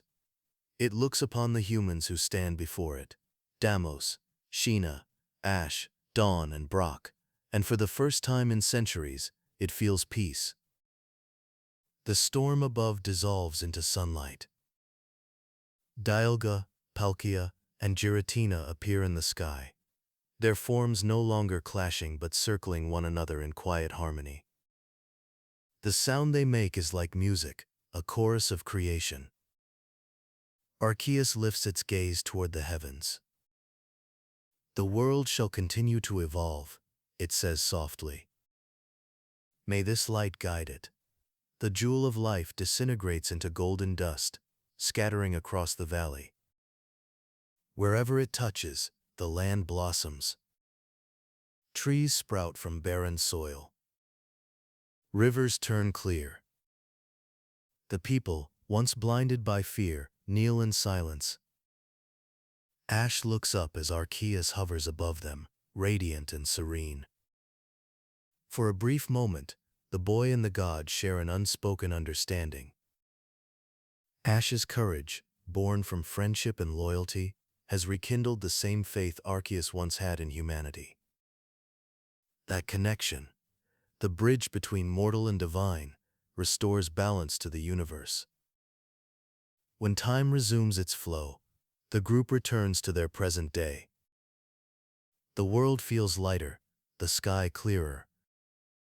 The ripples in time and space have settled. As they look toward Mount Coronet, the mountain gleams in the distance under a soft glow. "Arceus," Dawn whispers. "It's still watching over us." In the final scene of the film, Arceus appears high above the clouds, its body surrounded by rings of shimmering light. Its voice echoes gently through the wind. "Now I understand. You are truly part of this world." Those words complete the cycle of creation. They are not spoken as judgment, but as acceptance. Humanity, flawed but striving, has proven worthy of the life it was given. This act of forgiveness reshapes Arceus's image forever. No longer only the distant creator, it becomes a guardian, an eternal observer who believes again in the harmony between Pokémon and humankind. Its golden halo, once a symbol of punishment, now glows as a circle of protection. Even in modern Sinnoh, the story of that day endures. Travelers who rest beneath the mountains say that when the wind stirs gently at night, they can hear a faint hum, the sound of Arceus breathing in peace. The jewel of life is gone, but its light remains, woven into every spark of existence. Through Ash's courage and Damos's repentance, the bond between God and creation was restored. The universe, once scarred by betrayal, now hums again in quiet balance. And above it all, Arceus watches, not from distance, but from understanding, forgiving, eternal, and kind. Chapter 10: Temporal Crossroads. When Arceus's forgiveness calmed the valley, the quiet rippled outward through every thread of creation. Time steadied. Space softened. Distortion grew still like a mirror after rain. But across the centuries that followed, the echo of those moments would intertwine with three other stories: the journeys of Dialga, Palkia, and Giratina. Together they formed what scholars now call the Sinnoh trilogy, 3 chapters of one divine rhythm that begins with chaos and ends in balance. The first movement of that rhythm unfolded in Pokémon: The Rise of Darkrai. There, in the tranquil town of Alamos, space and time themselves began to tear apart. Dialga and Palkia clashed high above the city, their powers crossing in furious light. Clock towers twisted backward, buildings stretched and folded, and the sky opened into impossible colors. Amid that storm, a single outcast Pokémon, Darkrai, rose to defend the people who had once feared it. Though small compared to the titans above, Darkrai stood between their roars, creating a void that stilled the battle long enough for understanding to bloom. It fell in silence, vanishing into the very distortion it had sealed, but its sacrifice marked the first moment when time and space remembered compassion. In that act, the seed of Arceus's eventual forgiveness was planted. The second movement arrived in Pokémon Giratina and the Sky Warrior. The chaos from Alamos had opened a fracture deep within the reverse world, the shadowed dimension where Giratina dwelled. There, reflections flowed like rivers, and gravity turned sideways. Giratina, guardian of distortion, saw that the balance between realities was faltering.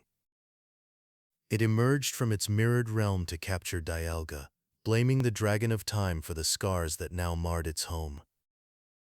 Through the efforts of a young traveler named Ash and his companion Shaymin, Giratina learned that destruction was not the path to restoration. When it returned to its distorted world, peace followed. The winds settled, and the gateway between dimensions began to heal. The lesson that Darkrai's courage had begun, that compassion could mend what power could not, reached its second heartbeat. The final movement came with Pokémon Arceus and the Jewel of Life, the culmination of the trilogy. Here, the divine creator itself awakened, carrying the echoes of both battles. The rifts that Dialga and Palkia had once torn now stretched across centuries, allowing the past to call to the present. Ash's journey through those rifts was not random. It was the universe guiding itself toward closure. Every act of bravery in the first 2 stories led to this reconciliation, where the creator and its creations could finally see one another clearly. Scholars of the Canalivai Library later wrote that these 3 films form a circle. Darkrai's sacrifice restored faith in the mortal heart. Giratina's awakening restored balance between worlds. Arceus's forgiveness restored peace to the cosmos itself. Each story answers the one before it, a melody completed over the course of eternity. In the anime's broader lore, Dialga and Palkia continued to appear whenever the flow of time or space drifted. Their roles changed from adversaries to guardians, protecting the delicate balance they once endangered. Giratina, too, became calmer, its realm no longer violent but reflective, a quiet ocean of inverted sky where lost memories find rest. Through them, Arceus's will continues to echo, ensuring that chaos never again overwhelms harmony. The Spear Pillar, the site that once quaked under their battles, now stands as a threshold between the real world and the infinite. Trainers who visit its summit still describe the sensation of two heartbeats overlapping, their own and something vast, as if the mountain remembers the rhythm of the gods. Some claim that at dusk, when the sun sets directly behind the broken columns, the air vibrates faintly, producing a tone that sounds like the hum of Arceus's halo. In the quiet aftermath of the trilogy, the themes of time, space, and emotion continued through every part of the anime. Episodes set in Sinnoh often end with Ash looking toward the horizon, the camera lingering on the mountains that once glowed with divine light. It is as if the world itself carries the memory of those cosmic events, not as fear but as serenity. The balance restored by Arceus radiates through every small act of kindness, every friendship formed along the road. From a mythological view, the Temporal Crossroads are more than battles of gods. They are reflections of the human spirit. Darkrai's courage, Giratina's reflection, and Arceus's forgiveness mirror the same progression found in the Lake Guardians: knowledge, emotion, and will translated to a universal scale.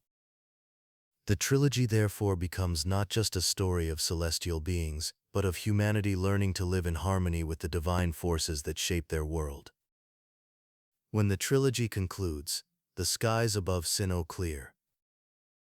The stars settle into steady rhythm. Mount Coronet stands once again as the quiet axis of existence, its snowy peak catching the first light of dawn. If one listens carefully in that silence, the wind carries three distinct tones: a low hum for Dialga, a rising note for Palkia, and a faint echo for Giratina.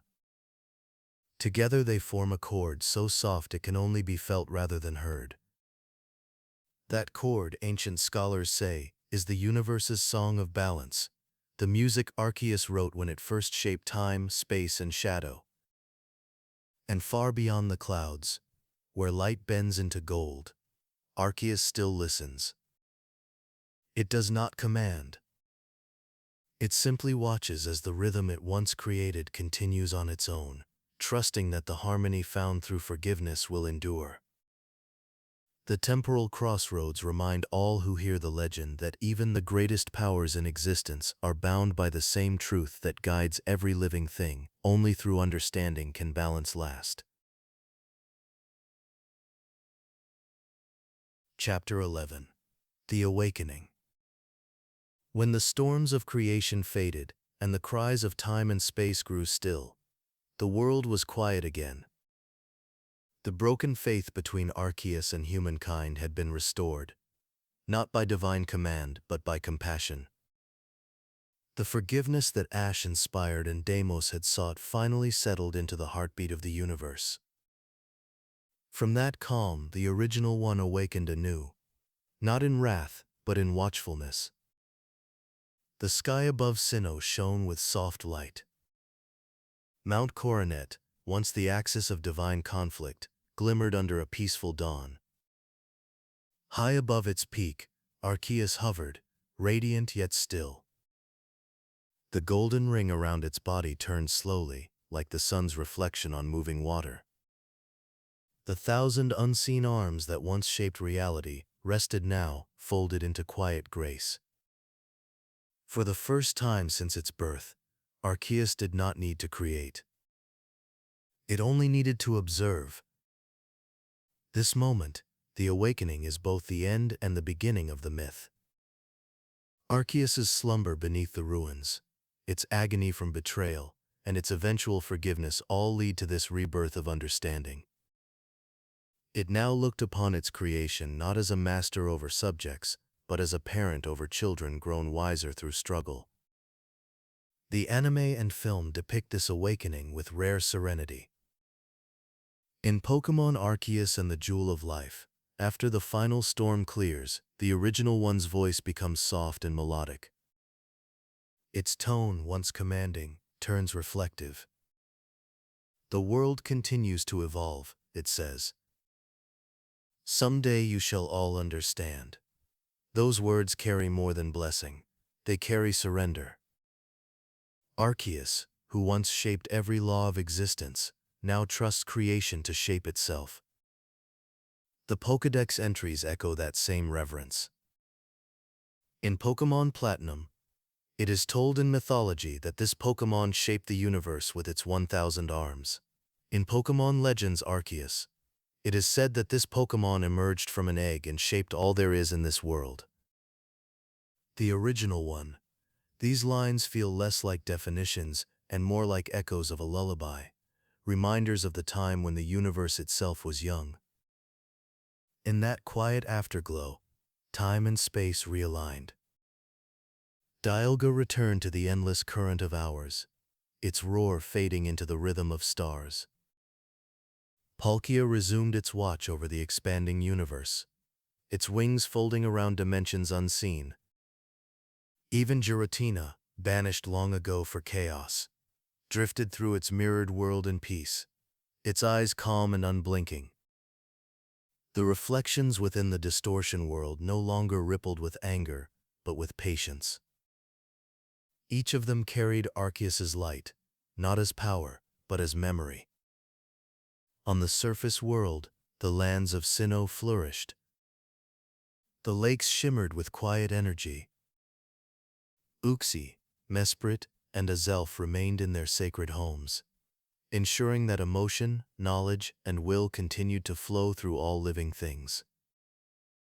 The people who once carved temples and spoke prayers began to pass down the story differently now, not as worship but as gratitude.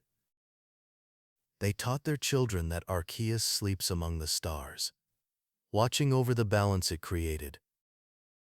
That when lightning dances across the mountains, or when the aurora glows faintly at night, it is the hum of its halo turning through the void. That every act of kindness, every moment of understanding between people and Pokémon, is a continuation of that first forgiveness. Modern historians within the Pokémon world call this the era of renewal, a symbolic age when divine presence shifted from intervention to observation. Arceus's story became less about miracles and more about coexistence. The Galaxy Expedition journals from Pokémon Legends Arceus hint at this transition. The being we call the Original One seeks not reverence but harmony. Its will lives in all that moves and breathes. Even in the anime, later episodes quietly reflect this awakening. When Ash encounters legendary Pokémon, they no longer appear as tests of strength or power. They appear as mirrors of his growth. He listens, learns, and trusts, embodying the very peace Arceus left behind. Each friendship he forms, from Pikachu to the newest Pokémon he meets, is a small reflection of that divine relationship renewed. In a deeper sense, Arceus's awakening represents the world's own maturity. Creation no longer needs constant shaping. It has learned to evolve, to find balance within itself. Arceus, therefore, becomes something greater than a god of origin. It becomes the eternal observer of evolution, both physical and spiritual. The calm presence of Arceus is also mirrored in the modern games. When a trainer encounters it in Pokémon Legends Arceus, it does not descend with fury or command. It arrives in light and stillness, its voice patient, inviting the trainer to understand rather than to fight. The challenge it offers is not domination, but connection, a final test of unity between humanity and the divine. Its design, pure white and gold, feels more symbolic now. The ring that once appeared as a weapon of judgment is seen as a halo of balance, a visual reminder that creation and forgiveness are one. Its eyes, no longer fierce, glow softly with gold light, reflecting both wisdom and acceptance. In the Sinnoh region today, festivals still celebrate that divine awakening. On the longest night of the year, people gather by the lakes and light small lanterns that float across the water. Each lantern represents gratitude for life, for memory, for harmony. As they drift away, the reflected lights look like a sky reborn upon the surface of the water. The people whisper the same ancient words, "May the world stay balanced." Above them, stars shimmer faintly in patterns that resemble Arceus's golden ring. Whether coincidence or miracle, no one knows. But for a brief moment, it feels as though the original one is awake again, smiling quietly through the night. In the great cycle of existence, Arceus's awakening is not the end of a legend. It is the turning of a page, a passage from creation to guardianship, from wrath to wisdom, from God to guide. The world moves on, and Arceus moves with it, unseen but never absent. Its light remains in the kindness between Pokémon and their partners, in the patience of rivers, and in the endless pulse of stars. Every dawn that breaks over Sinnoh is a gentle echo of that awakening, the universe opening its eyes again, just as Arceus once did, to a world at peace. Chapter 12. Legends Reborn. The Hisui Connection. Long before the cities of Sinnoh rose, before Pokeballs clicked shut around wild creatures, there existed a time of quiet beginnings. The land was raw and untamed, its peaks crowned with mist, and its plains open to the breath of the sea. That age was known as Hisui, the ancient world that would, many centuries later, become the Sinnoh region. In Pokémon Legends Arceus, this distant past unfolds like a memory whispered by the earth itself. There are no modern gyms or leagues, only explorers and scholars struggling to understand the strange beings that share their home. Into this unsettled world falls a traveler from the sky, called by a voice both gentle and commanding. That voice belongs to Arceus, speaking not through thunder, but through calm guidance. When the player awakens on the shores of Prelude Beach, the first sound they hear is that celestial tone, "O you who have fallen from the sky, seek out all Pokémon and meet me once more." It is an invitation and a promise. Arceus's words carry neither judgment nor demand. They are filled with patience, as if the original one wishes only to help the world remember itself. The people of Hisui live in small settlements surrounded by wilderness. They fear Pokémon, viewing them as powerful and unpredictable. The Galaxy Expedition Team, based in Jubilife Village, sends researchers to learn and catalog these mysterious creatures. Yet even in this age of uncertainty, fragments of faith remain. Villagers speak in hushed tones of a radiant being that watches from above, a spirit that created all things. Their temples and waystones bear the same spiral motifs later found in Sinnoh's ruins, linking their simple reverence to the distant future's mythology. As the story unfolds, the traveler guided by Arceus builds bonds with the people and Pokémon of Hisui. Every friendship formed, every study completed, becomes a step toward understanding the divine harmony that once shaped creation.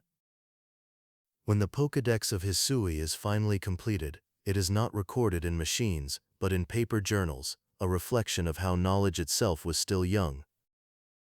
Each sketch and note echoes the gifts of Uxie, Mesprit, and Azelf, knowledge, emotion, and willpower, the very foundations of life Arceus once gave. The clans of Hisui represent the lingering memory of Arceus's first creations. The Diamond clan worships time, following Dialga as the flow of destiny.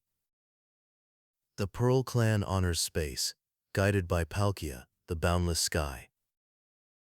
Their gentle rivalry mirrors the eternal dance between the two dragons. Yet both clans share one truth: they honor something greater that unites their beliefs. That greater being is Arceus, whose unseen presence holds both time and space within its circle. Throughout the journey, the traveler receives mysterious plates, echoes of the same elemental relics scattered during the dawn of creation. Each plate found restores a piece of the world's memory, allowing Arceus's voice to grow clearer. When all 16 plates are gathered, the air itself begins to shimmer, as though recognizing the return of harmony. At last, atop the Temple of Sinnoh, the earliest form of the spear pillar, the traveler confronts the final trial. There, in a light brighter than any sunrise, Arceus descends once more. It does not arrive as punishment, but as fulfillment. Its presence feels weightless, its form glowing white against the endless sky. The music softens, the wind stills, and the moment stretches into sacred silence. When Arceus speaks again, its words are kind. "O you who have sought all creatures, your bond is proof of the world's wholeness. The encounter is both a battle and a communion, a test of connection rather than power." Every strike, every evasion, feels symbolic, humanity reaching out to understand the divine through patience and courage. When the final moment ends, Arceus does not vanish in fury or triumph. It simply drifts upward, leaving behind its own plate, the legend plate, uniting all others in harmony.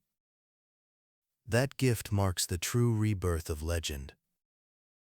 The player does not become a conqueror of gods, but a partner to creation.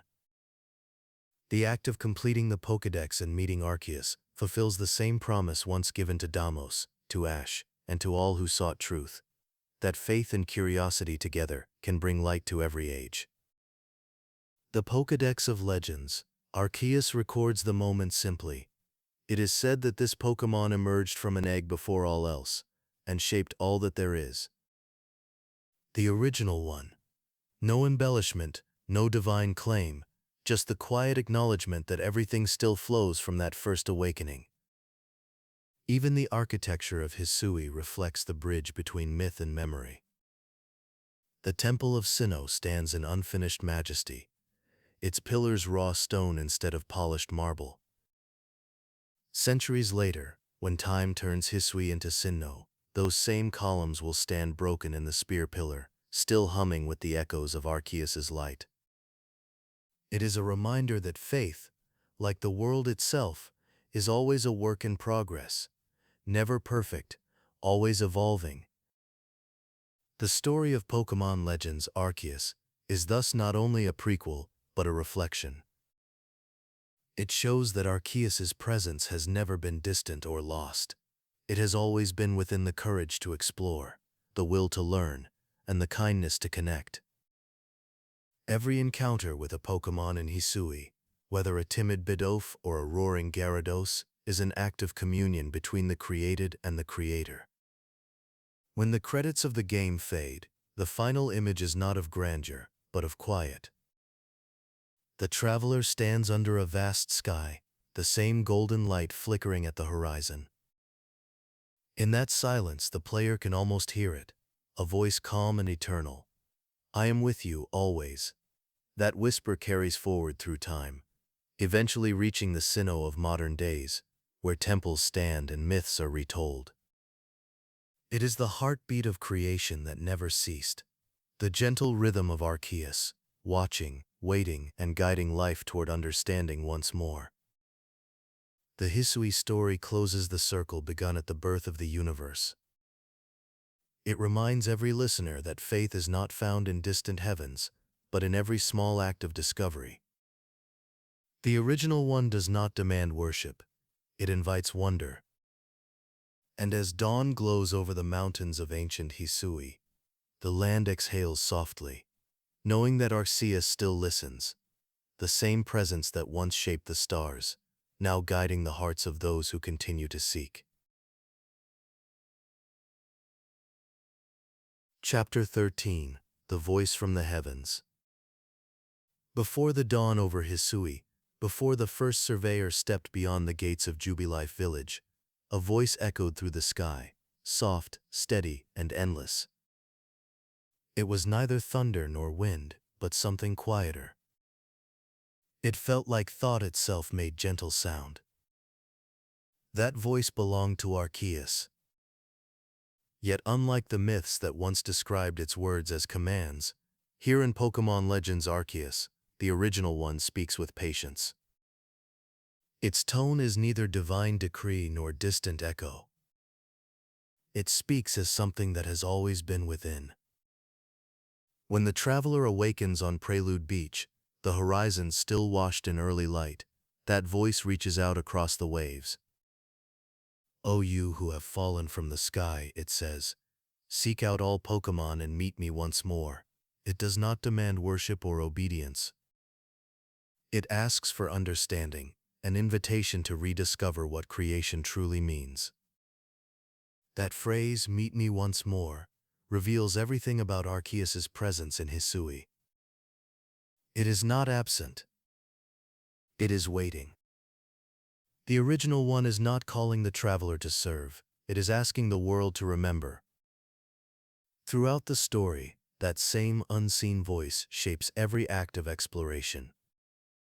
When the Galaxy Expedition team assigns new research, when the player calms a frenzied noble Pokémon, when they gaze across the quiet lakes where Uxie, Mesprit, and Azelf dwell, the sense of guidance lingers. Arceus does not interfere with force. It influences through intuition, through those moments when courage and empathy lead to harmony.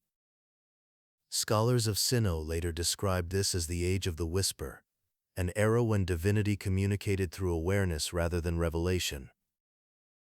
Every decision made by the traveler reflects Arceus's quiet teaching, to coexist, to learn, and to bring balance through patience. Even the act of crafting Pokeballs carries spiritual meaning. Each one, formed by hand from apricorns and iron, is a small echo of Arceus's creation itself, a circle that holds harmony within. When a Pokémon is caught, the energy that surrounds it glows the same golden hue as Arceus's halo.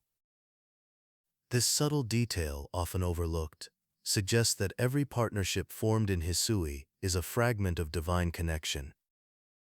When the player first calms a frenzied noble, the world around them brightens, and the music slows to a single pure tone. The frenzy ends not because of strength, but because of peace restored. That sound, the single note, mirrors the vibration that legends say hums within Arceus's 1,000 arms. It is the sound of balance returning. Throughout Pokémon Legends, Arceus, the traveler, occasionally gazes at the night sky, where a single bright star shines slightly larger than the rest. It is said to be Arceus itself, watching through eternity. The Hisuian people call it the listening star. They believe that when one speaks words of gratitude beneath it, the wind softens in reply. In the final stages of the journey, when all plates have been gathered, Arceus's voice returns once more. It does not thunder from the heavens, it whispers through the heart. "Thy work is near its end," it says. "Thy understanding shall bring thee to me." Each word feels like memory, as though the soul remembers something ancient. The tone is gentle, with pauses that linger long enough to let silence speak. When the traveler finally reaches the Temple of Sinnoh, the great expanse of the sky opens into gold. The voice deepens, wrapping around every breath of wind. "O thou who seekest all things, thou hast heard the song of creation." It is here that Arceus manifests, not as a god to be worshipped, but as a reflection of every bond formed, every kindness shared, every Pokémon understood. The encounter that follows is silent, except for the sound of the traveler's steps and the soft chime of Arceus's halo. Its movements are deliberate, flowing, and unhurried. Each strike of light it releases feels less like attack and more like rhythm, the steady pulse of the universe itself. When the battle ends, the voice speaks once more, now filled with warmth. O child of creation, thou hast proven that harmony endureth still. The Pokédex entry written after this encounter is simple. Arceus, the Alpha Pokémon. It is said to have shaped all there is in this world. It looks upon creation with calm and endless care. The wording feels almost human in its humility. The gods of Sinnoh are no longer unreachable. They are part of the same continuous harmony that connects all beings. Many players describe feeling something serene after that final meeting, not triumph, but quiet peace. In that stillness, the music fades into near silence, replaced by soft echoes of wind and faint strings that sound almost like breathing. The effect mirrors the idea that Arceus's voice has never left. It remains in every whisper of nature, every heartbeat of the living world. In ancient Sinnoh legend, there is a saying carved onto the last surviving slab of the Celestica ruins. The voice of the heavens is not heard through the ear, but through stillness.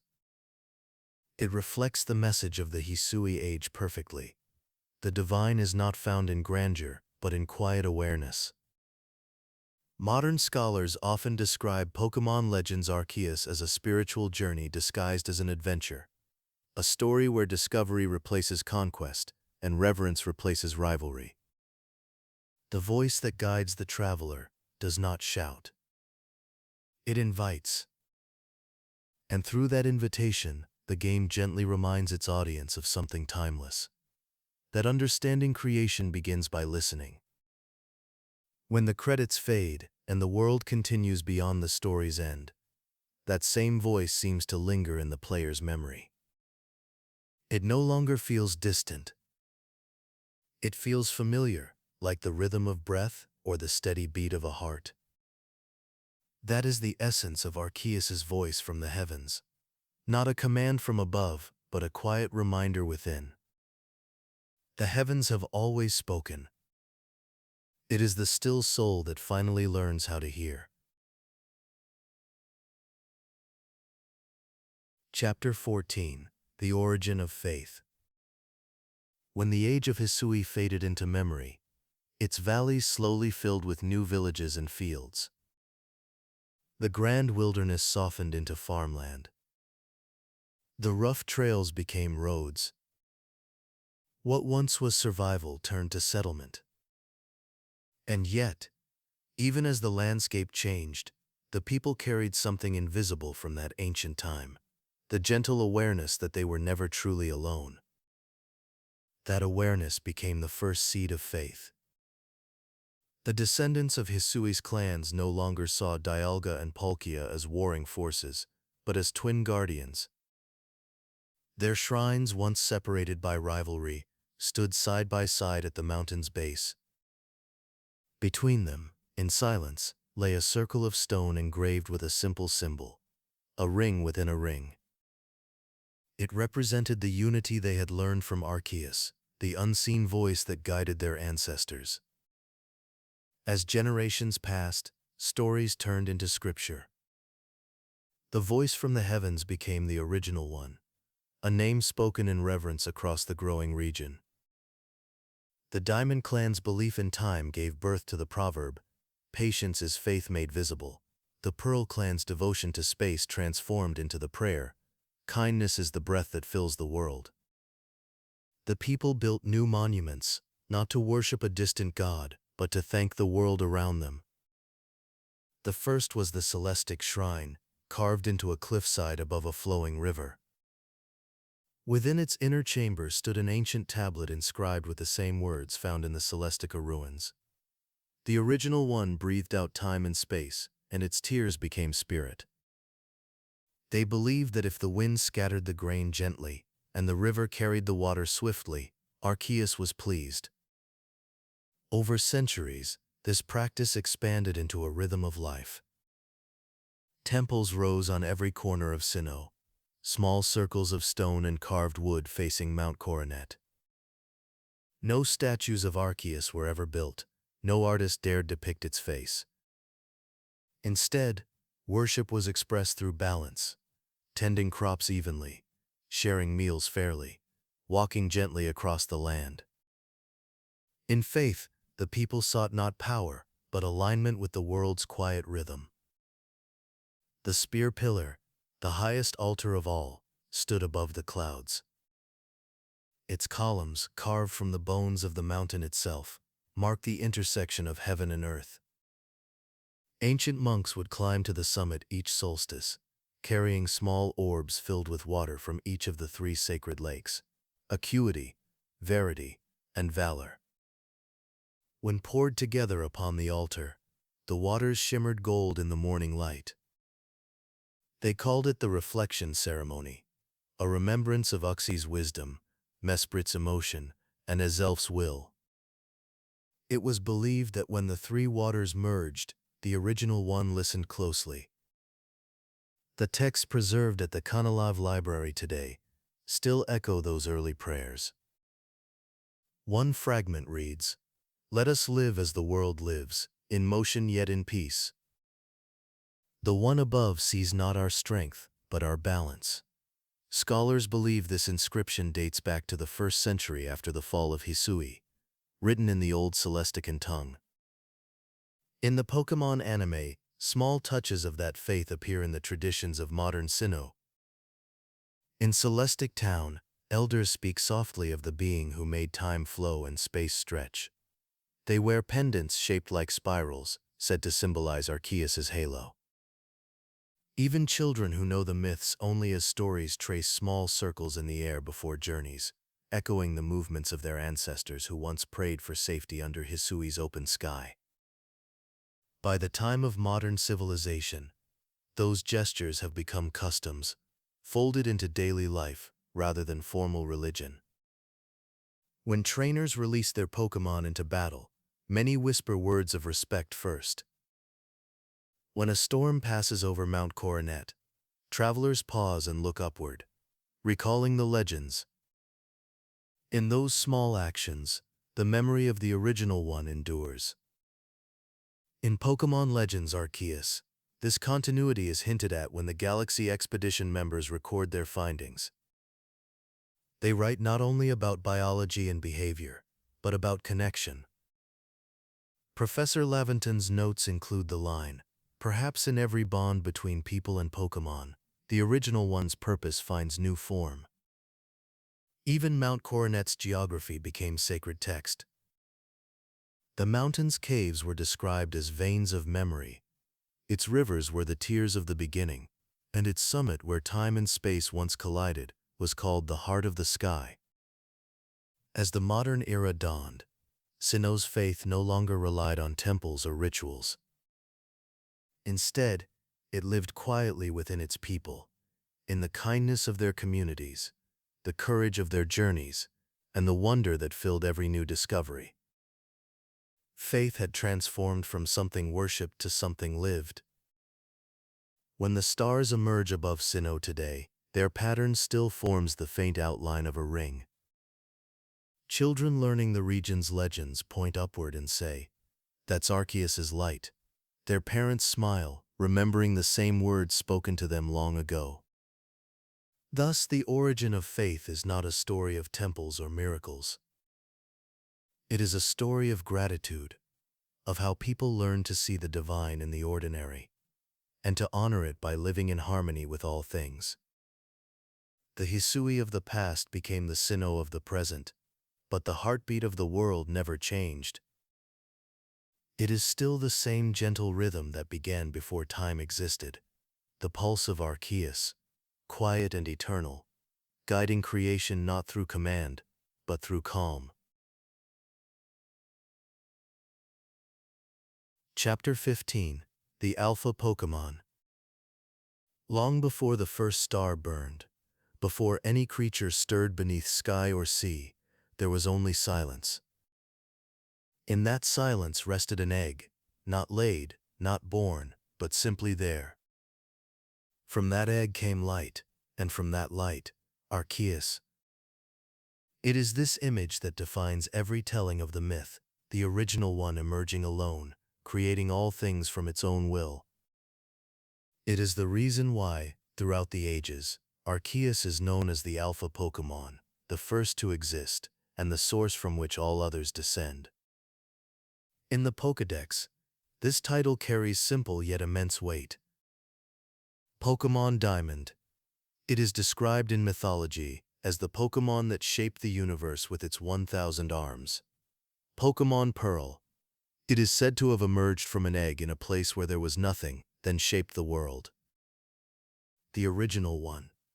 The language remains nearly identical across centuries. None attempt to measure its power or classify its traits. Instead, each entry reads like a verse from scripture, part observation, part prayer. The term alpha carries more than chronological meaning. It symbolizes origin itself. Every other Pokémon, from the smallest Caterpie to the grandest legendary, is believed to carry within its spirit a fragment of Arceus's energy, a spark of that first creation. The TCG card Arceus LV.X captures this idea visually. Rays of light radiate from its ring, branching outward like the DNA helix of life. The art shows what the myth suggests, that existence flows outward from one calm center. In the anime and films, this truth is shown less through words and more through tone. When Arceus appears, time and sound seem to bend around it. Birds quiet, clouds pause. The very world listens. The air glows not with heat, but with meaning. Ash and his friends do not see a creature. They see the origin of wonder itself. Scientists within the Pokémon world approach this idea with reverence disguised as research. The professors of Sinnoh, inspired by ancient records found in the Canalave library, suggest that Arceus's energy patterns mirror those of every known Pokémon type. In essence, it contains all elements: fire, water, electric, ground, and beyond. Each plate that Arceus once cast into the world serves as both symbol and seed, embedding the foundations of every type that would later evolve naturally in Pokémon. In this way, Arceus is not only the first being, but the template of life itself. When it scattered the plates, it was not distributing weapons of power, it was sowing the building blocks of diversity. From the flame plate came warmth, and from warmth came fire types and the energy that would drive motion. From the splash plate came the nature of fluidity, giving rise to water and the balance that sustains ecosystems. Each element represented by a plate became a language through which existence could express itself. Modern Sinnoh scientists have discovered that each Pokémon's aura resonates faintly with the same frequency found in the mythic plates. To them, this is evidence not of religion but of biology, a natural continuation of Arceus's original act. The divine and the scientific merge seamlessly. Creation and evolution become one ongoing story. To the faithful, however, Alpha Pokémon means something simpler. The first heart that beat in the cosmos still beats within every living thing. The term does not signify dominance. It signifies origin, humility, and connection. When people of Sinnoh release their Pokémon into the wild after years of companionship, they sometimes whisper the phrase, "Return to the Alpha." It is both farewell and blessing, a way of saying that all things eventually flow back to the light that began them. In Pokémon Legends Arceus, this concept is woven directly into the story's design. At certain points, the player faces Alpha Pokémon, larger glowing versions of familiar species. Their eyes burn crimson, their strength surpasses all others, and yet they are calm when respected. This idea, though presented as gameplay, is also symbolic. The Alphas are echoes of the first creation, creatures closer to Arceus's primal power. They are living reminders that divinity still breathes within the natural world. When the player eventually meets Arceus atop the Temple of Sinnoh, it is the culmination of this idea.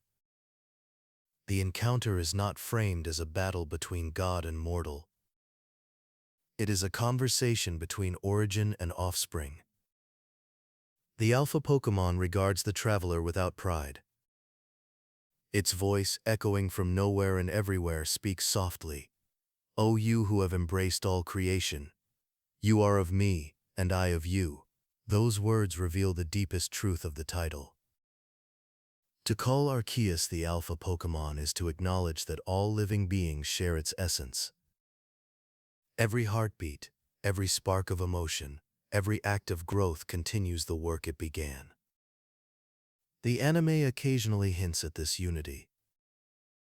In one episode of Pokémon Journeys, a passing line from a researcher states, "Perhaps Arceus is not gone because it never left." The idea captures what Sinnoh's oldest myths already taught, that the original one is not a being to seek, but a truth to live. Even the structure of the Pokédex numbering reflects this reverence. Arceus's number, 493, stands at the end of the Sinnoh Index, but narratively it is the first.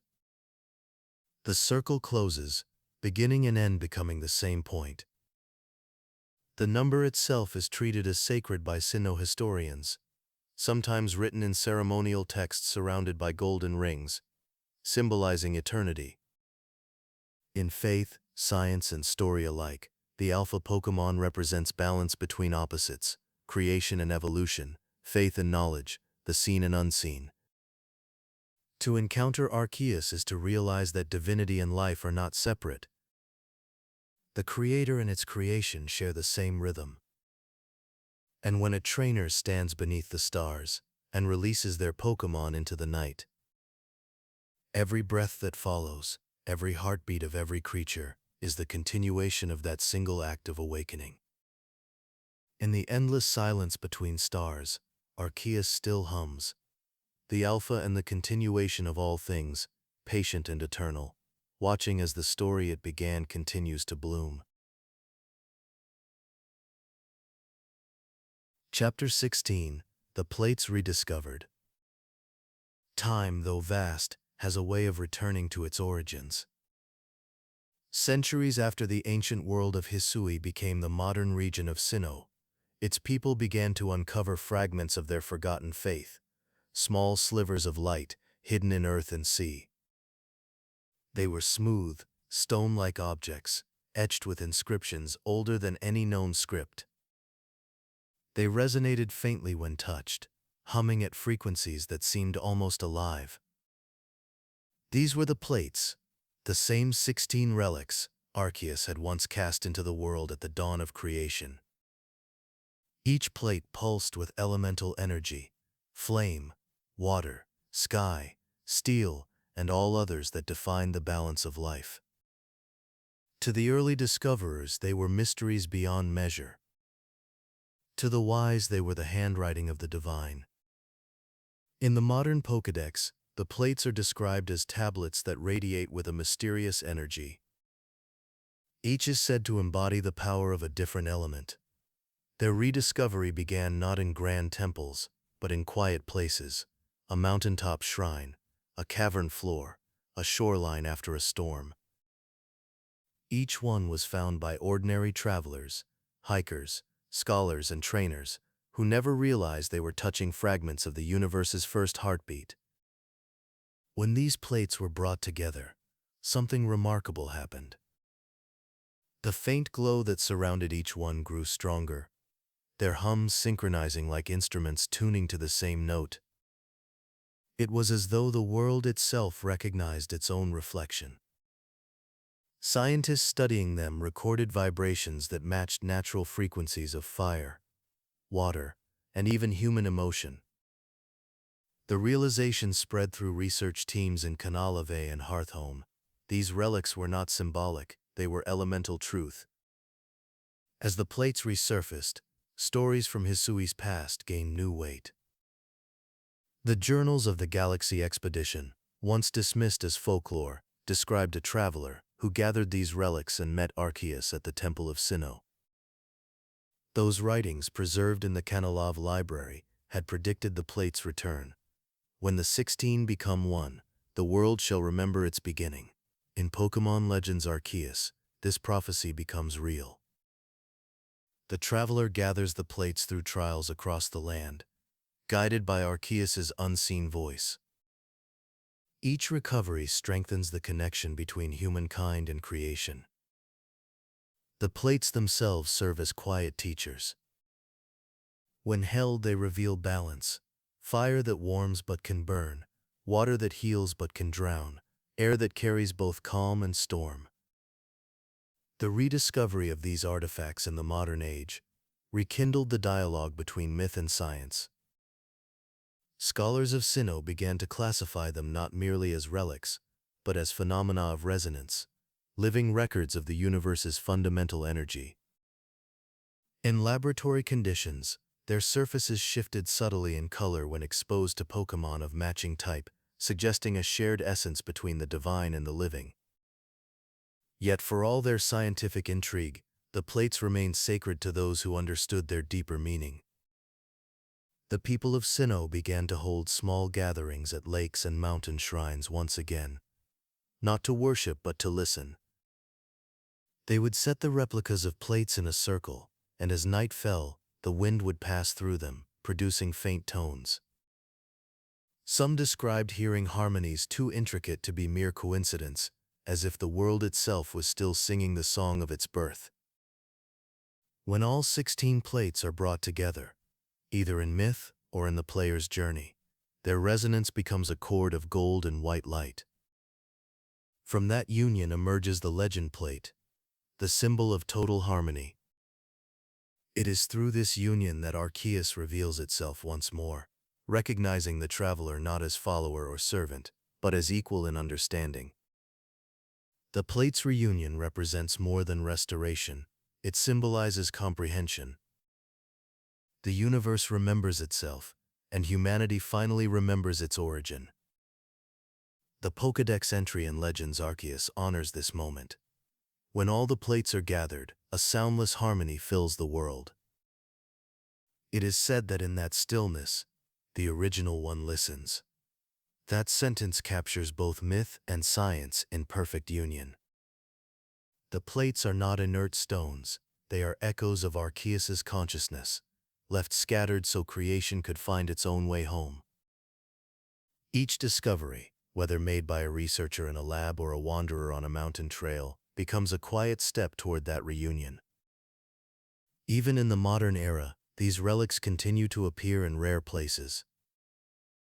Divers exploring the seafloor near Sunny Shore report faint lights pulsing in the sand, patterns identical to the elemental sigils of the plates.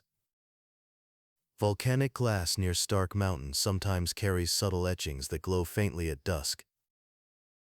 The people of Sinnoh have come to view these findings not as miracles, but as reminders. They remind the world that creation is never finished. Each time a plate is found, it is as though Arceus is whispering once again, "Remember what connects you." The plate's rediscovery also inspired new reflection among trainers. Many began to see their journeys as acts of balance rather than conquest. To collect Pokémon of different types became a symbolic gathering of the plates themselves, unity through diversity. The league tournaments, the Pokédex, and even friendship between species can all be traced back to the same divine idea: all forms belong to one whole. In the anime's quiet moments, this philosophy appears again. In Pokémon Journeys, a brief scene shows Professor Rowan examining glowing fragments unearthed near Mount Coronet. He says softly, "These are not ancient weapons.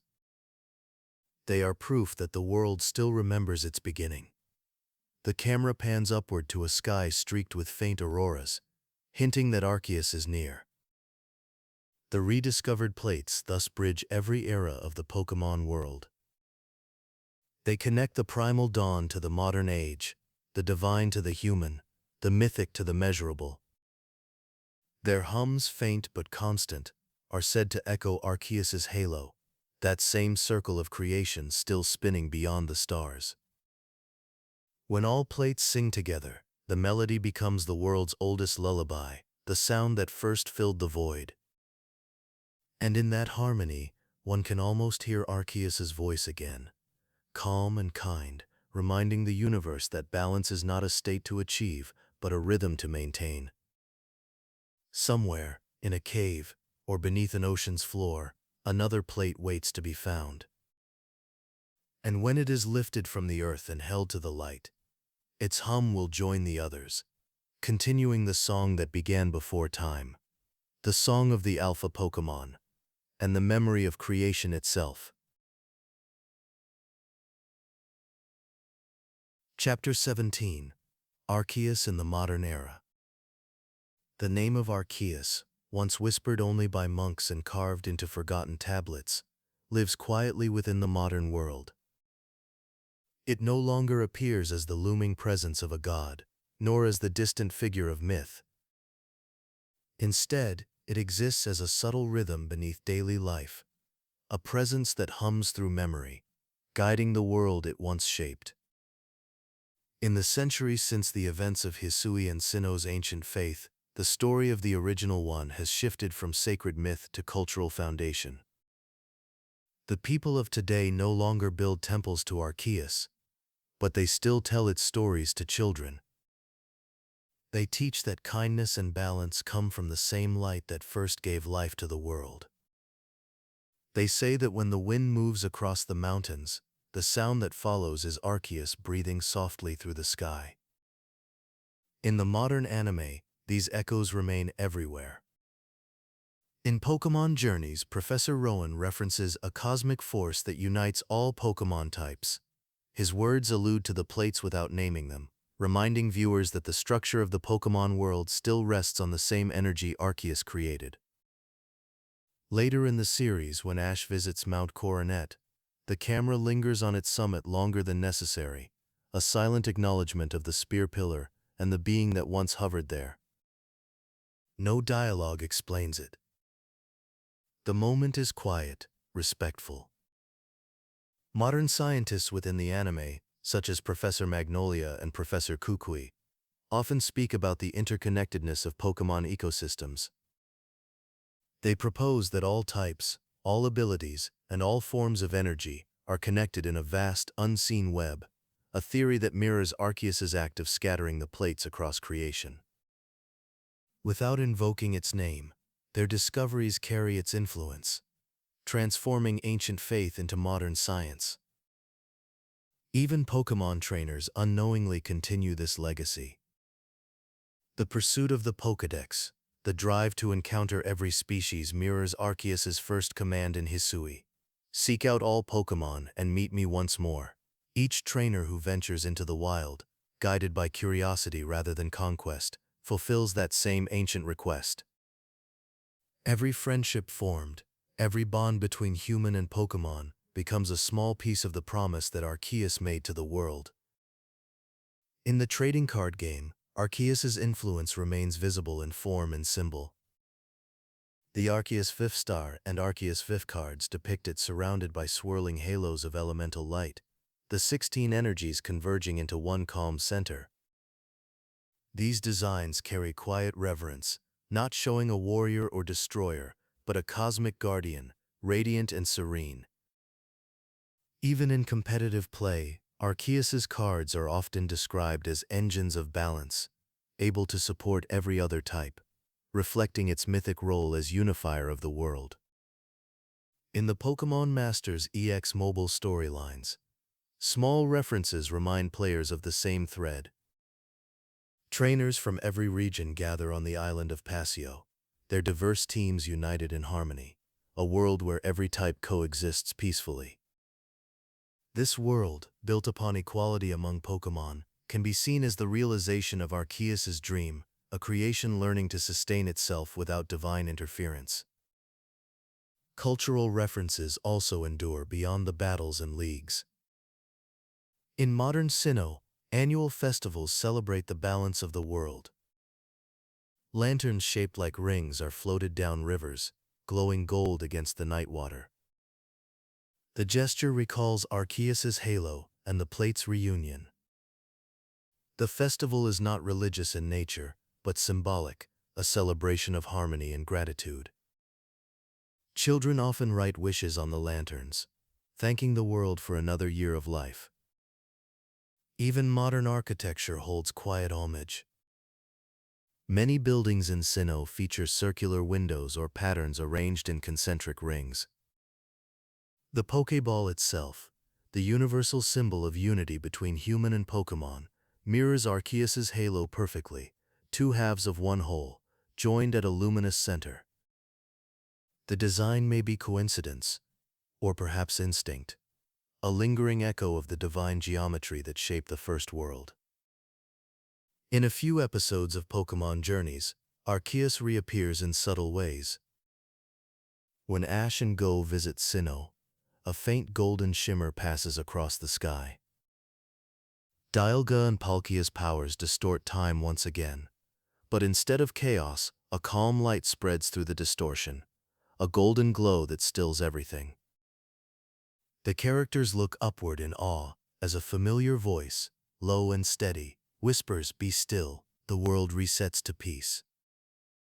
No name is spoken, yet everyone knows what it means. The Alpha Pokémon is watching, still guiding from the edge of the unseen. That presence also influences the tone of modern storytelling. Unlike earlier portrayals of deities in the Pokémon world, Arceus's influence is never tied to control or dominance. Its quiet observation defines the balance of the modern era, a god that has entrusted its creation to grow on its own. It is faith transformed into self-awareness.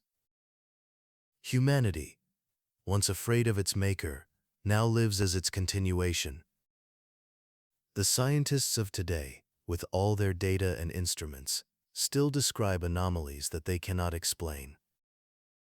Energy patterns that appear for an instant during total solar eclipses. Faint golden particles hovering around Mount Coronet's summit during thunderstorms. Unusual fluctuations in Pokeball resonance when two trainers share mutual trust. All of these are documented as natural phenomena, yet the people of Sinnoh smile knowingly. They call such moments signs of the Alpha, proof that Arceus still walks quietly among the stars. In the broader Pokémon world, Arceus has become a symbol of peace. Its image appears on ancient coins, festival banners, and murals painted on the walls of modern research labs.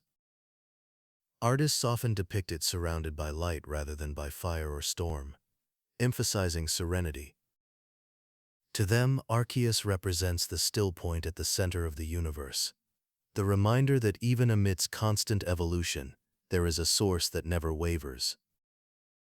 Trainers who visit Mount Coronet today sometimes speak of strange feelings near its summit, a weightless calm, a golden shimmer in their vision, or the sound of faint music when the wind changes direction.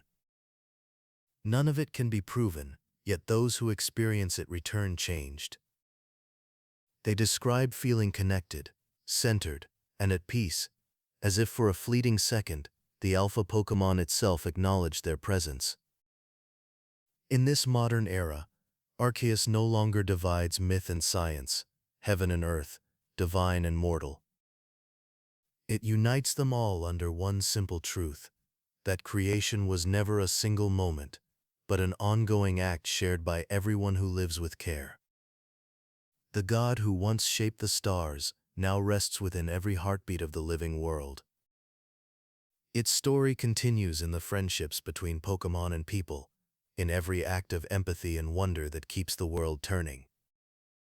Arceus has not vanished. It has simply become everything. And when night falls over Sinnoh and the stars gather above Mount Coronet, the old faith and the new science find their meeting point once more. A silent reminder that the universe still listens, and the original one still smiles in light unseen. Chapter 18: The Legacy of Creation. The story of Arceus does not end with its last appearance in the skies above Sinnoh. It endures quietly, carried forward in the actions of those who live within its creation. Every trainer who steps into tall grass, every child who meets their first Pokémon, continues a conversation that began long before humanity had words. This conversation between wonder and understanding is the true legacy of creation. From the beginning, Arceus's lesson has never been about power. It is about harmony. When the original one shaped the universe, it did not rule it. It released it, setting each element free to find balance on its own. That same principle now guides the heart of every Pokémon journey. In the ancient age of Hisui, Arceus's guidance came as a voice from the heavens. In the modern world, it echoes through the silent bond between trainer and Pokémon. That bond is not a command, but an act of trust, a small reflection of the moment when Arceus trusted creation to continue without its direct hand. When a trainer earns a Pokémon's friendship through care, they reenact that original faith. This philosophy appears across every region. In Kanto, Professor Oak teaches that Pokémon and people must grow together. In Johto, the sages of Ecruteak believe that souls bound by respect share the same light. Arceus's legacy also lives in the natural balance of the world itself. The legendary Pokémon who once quarreled, Dialga, Palkia, Giratina, and the Lake Guardians, now act as keepers of stability. Their domains no longer clash. Instead, they move in rhythm, maintaining the flow of time, the stretch of space, and the reflection of reality. When storms calm after long battles, or time distortions fade to stillness, Sinnoh's people say quietly, "The Alpha breathes again." In the modern anime, small scenes often illustrate this subtle presence. A calm sunset after a long journey. A Pokémon helping a lost traveler find home. Moments of silence between friends, where words are unnecessary. Each of these scenes represents the gentle continuation of Arceus's work, harmony achieved through compassion rather than command. Philosophers of Sinnoh often describe this belief as the living faith.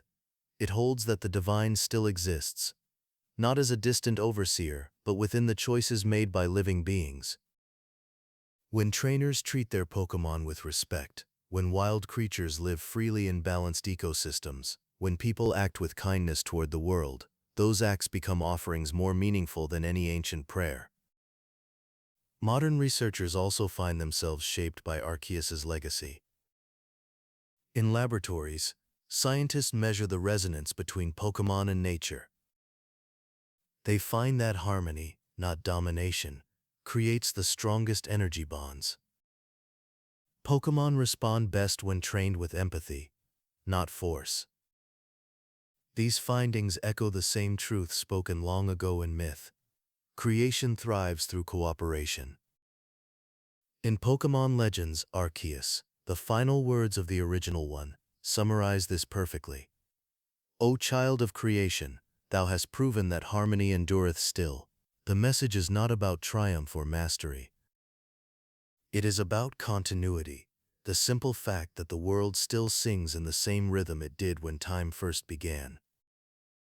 The trading card game continues this story visually. In Arceus Fiftar, the radiant arcs of energy connect every type symbol around its ring, forming a perfect circle. Players call it the card that powers all, but its real meaning lies in its design. All elements flow into one another, none existing without the rest. Even in play, the game reflects the philosophy that unity, not dominance, sustains the world. Across the regions, trainers tell stories of moments where their journeys seemed guided by unseen light. A Pokéball that never misses when thrown with love. A wild Pokémon that chooses to stay, not because it was captured, but because it trusts. An injured creature that heals faster when comforted. To believers, these are not coincidences. They are the quiet movements of Arceus's legacy, reminders that the act of creation continues every day through connection. In Sinnoh's modern cities, shrines to Arceus have become places of reflection rather than worship. No offerings are left, only silence. Visitors sit beneath engraved rings of light, listening to the wind echo through the open stone. Children sometimes trace circles on the ground with their fingers, repeating an old saying taught in every school: "From one came all, and in all, one remains." This line, simple and gentle, carries the entire philosophy of the Pokémon world. It is the reason friendship matters more than victory. It is the reason kindness can change the outcome of any journey. It is why Arceus no longer needs to appear in every age. Its lesson has already been learned and is being lived. As the world evolves, so too does its understanding of creation. The divine spark that once glowed only in myths now shines through every partnership, every discovery, every act of balance between humankind and nature. Arceus's halo, once seen only above the clouds, now turns quietly within every heart that honors that balance. And when the night grows still over Mount Coronet, the same light that began the universe flickers across the stars. It needs no temple, no worship, no words. Its voice speaks through the harmony of life continuing, rivers flowing, Pokémon roaming, laughter echoing between generations. That is the true legacy of creation. Not the memory of a god who once made the world, but the living truth that creation never ended. It breathes, it grows, and it continues through the kindness of those who remember, and the calm of those who still listen. The Alpha's story is not finished. It is being written, softly, every day, in every friendship, in every act of courage, and in every moment when the world chooses peace. Chapter 19: Arceus's Hidden Appearances. Though the world rarely sees it directly, Arceus has never vanished from Pokémon's history. Its presence lingers like the quiet hum of the universe, unseen but always felt. Even after the events of Arceus and the Jewel of Life, the original one continues to guide the flow of fate through brief glimmers and wordless signs scattered across the anime and films. These hidden appearances remind attentive viewers that the god of creation still watches with calm eyes, shaping peace where chaos once ruled. The first of these subtle moments appears in Pokémon Giratina and the Sky Warrior. Before Arceus's formal introduction, the balance of worlds trembles as time and space collide. As the distortion stabilizes, a faint golden shimmer crosses the screen for just an instant, not from Dialga, nor from Palkia, but from a light source above them. Scholars and fans alike recognize this detail as the earliest visual hint of Arceus intervening, steadying the chaos between its creations without descending fully. That moment foretells the calm voice that will later speak in the third film of the Sinnoh trilogy. In the Pokémon Black and White series, Arceus's shadow appears again, not as a figure but as influence. During the episodes that explore the nature of truth and ideals, when Reshiram and Zekrom clash above the Unova skies, the storm that threatens to tear the world apart suddenly stills. Lightning freezes mid-air, clouds separate, and sunlight floods through in a perfect ring of light. It lasts only seconds, yet it mirrors the shape of Arceus's halo exactly. The moment passes without explanation, but its imagery is unmistakable, balance restored by an unseen hand. In Pokémon Journeys, subtle references connect even modern events back to the original one.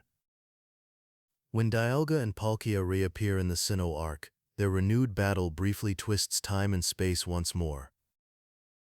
But rather than ending in destruction, the rift fills with soft gold light. Ash and Go'el look up, eyes wide, and hear a low chime, not words, but sound, like the echo of a vast bell resonating through the sky. The color, the tone, the serenity of that moment, all echo Arceus's earlier intervention. The clash ends, leaving calm. No explanation follows. The world simply breathes again. The anime uses silence as Arceus's voice. It never needs dialogue to announce itself. When peace follows conflict in unnatural ways, when storms end mid-strike or light returns faster than nature should allow, those moments belong to it. The writers weave Arceus's presence not through spectacle, but through stillness. A rare symbolic appearance occurs in Pokémon the series, X, Y, and Z. During the Power of One festival, the sky fills with auroras, forming interlocking rings of gold and white, a direct visual echo of Arceus's halo. No character recognizes it for what it is, but the camera lingers long enough for viewers to notice. It is as if the universe itself pauses to remember its origin. Even within the games, Arceus hides in gentle patterns. In Pokémon Diamond, Pearl, and Platinum, a piece of unused music titled Hall of Origin lies buried in the code. It was meant to play when the player met Arceus at the Spear Pillar, a haunting melody built on slow harp tones and distant choirs. The location was never released in the original versions, but the music remains, hidden like a secret prayer in digital form. It is one of the franchise's most sacred silences, a sound never officially heard, yet preserved forever. In Pokémon Legends, Arceus, the god's restraint becomes even clearer. For nearly the entire game, Arceus never appears visually. Only its voice guides the traveler, speaking through dreams and intuition. Even after the final encounter, it vanishes again, leaving only its lingering promise, "I am with you, always." That line is not meant only for the character, it is a message to the audience, a reminder that creation does not end with one story. Some fans speculate that Arceus's subtle influence continues in moments of unity throughout the anime. When Lugia protects Ash and the legendary birds in the Power of One, the golden glow surrounding the ocean mirrors Arceus's aura. When Ho-Oh appears to Ash at the beginning and end of his journey, the radiant arcs of light resemble the curvature of the Alpha's halo. When the world resets itself after great disaster, whether through Dialga's time powers or through nature restoring balance, the calm that follows feels unmistakably divine. These patterns show how the myth of Arceus threads quietly through every region and generation. Though few characters ever speak its name, the audience senses its unseen guidance. Its will has become part of the world's natural rhythm, creation maintaining itself through compassion and courage rather than interference. Even the visual language of the franchise pays homage. Whenever peace is restored, the light used by animators often turns gold and white, glowing softly at the edges, never pure yellow, never harsh, but gentle, warm, and steady. This golden tone, used again and again across films and seasons, is known among production artists as the origin light. It symbolizes Arceus's quiet watch over the living world. In Pokémon Journeys: The Arceus Chronicles, the connection becomes overt yet reverent. The story follows Ash and his friends as they investigate energy disturbances in Mount Coronet. When they finally reach the ruins beneath the mountain, they discover what appears to be a holographic vision of Arceus, not a physical being, but a projection of light shaped like its form. Its voice speaks gently. The balance of time and space must be guarded. Then, as quickly as it appeared, it dissolves into gold dust, leaving calm once again.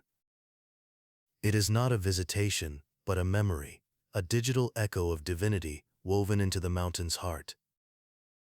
Arceus's hidden appearances teach the same lesson across every medium. Divinity is not found in spectacle, but in serenity.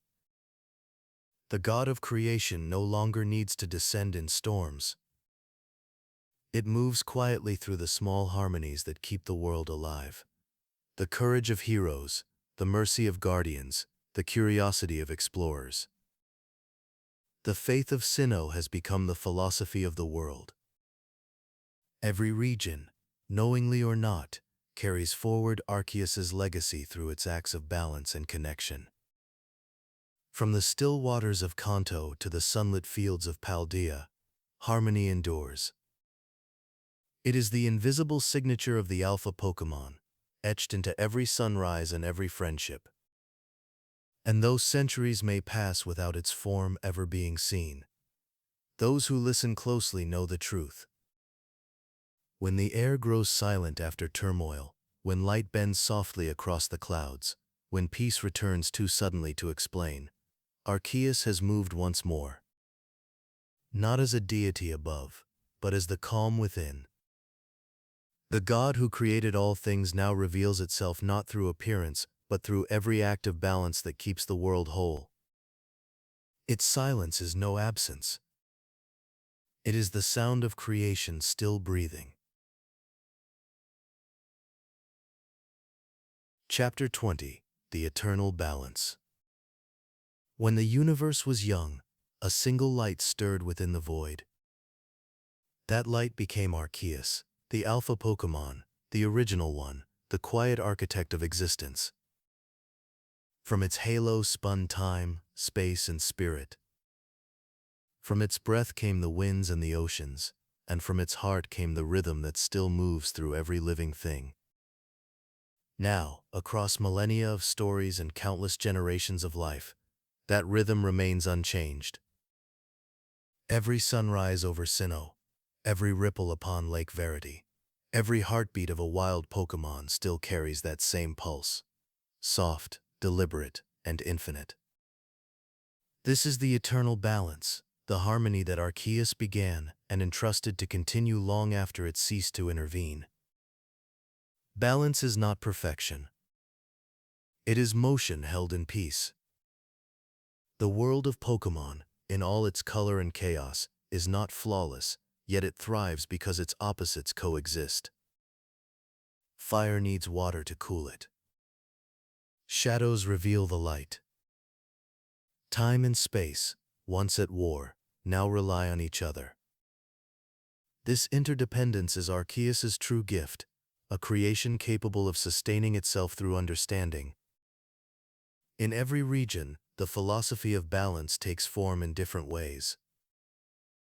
The sages of Johto see it in the twin towers of Ecruteak, one reaching skyward in hope, the other fallen as a reminder of humility. The monks of Sinnoh interpret it in Mount Coronet's stillness, the line where heaven meets earth.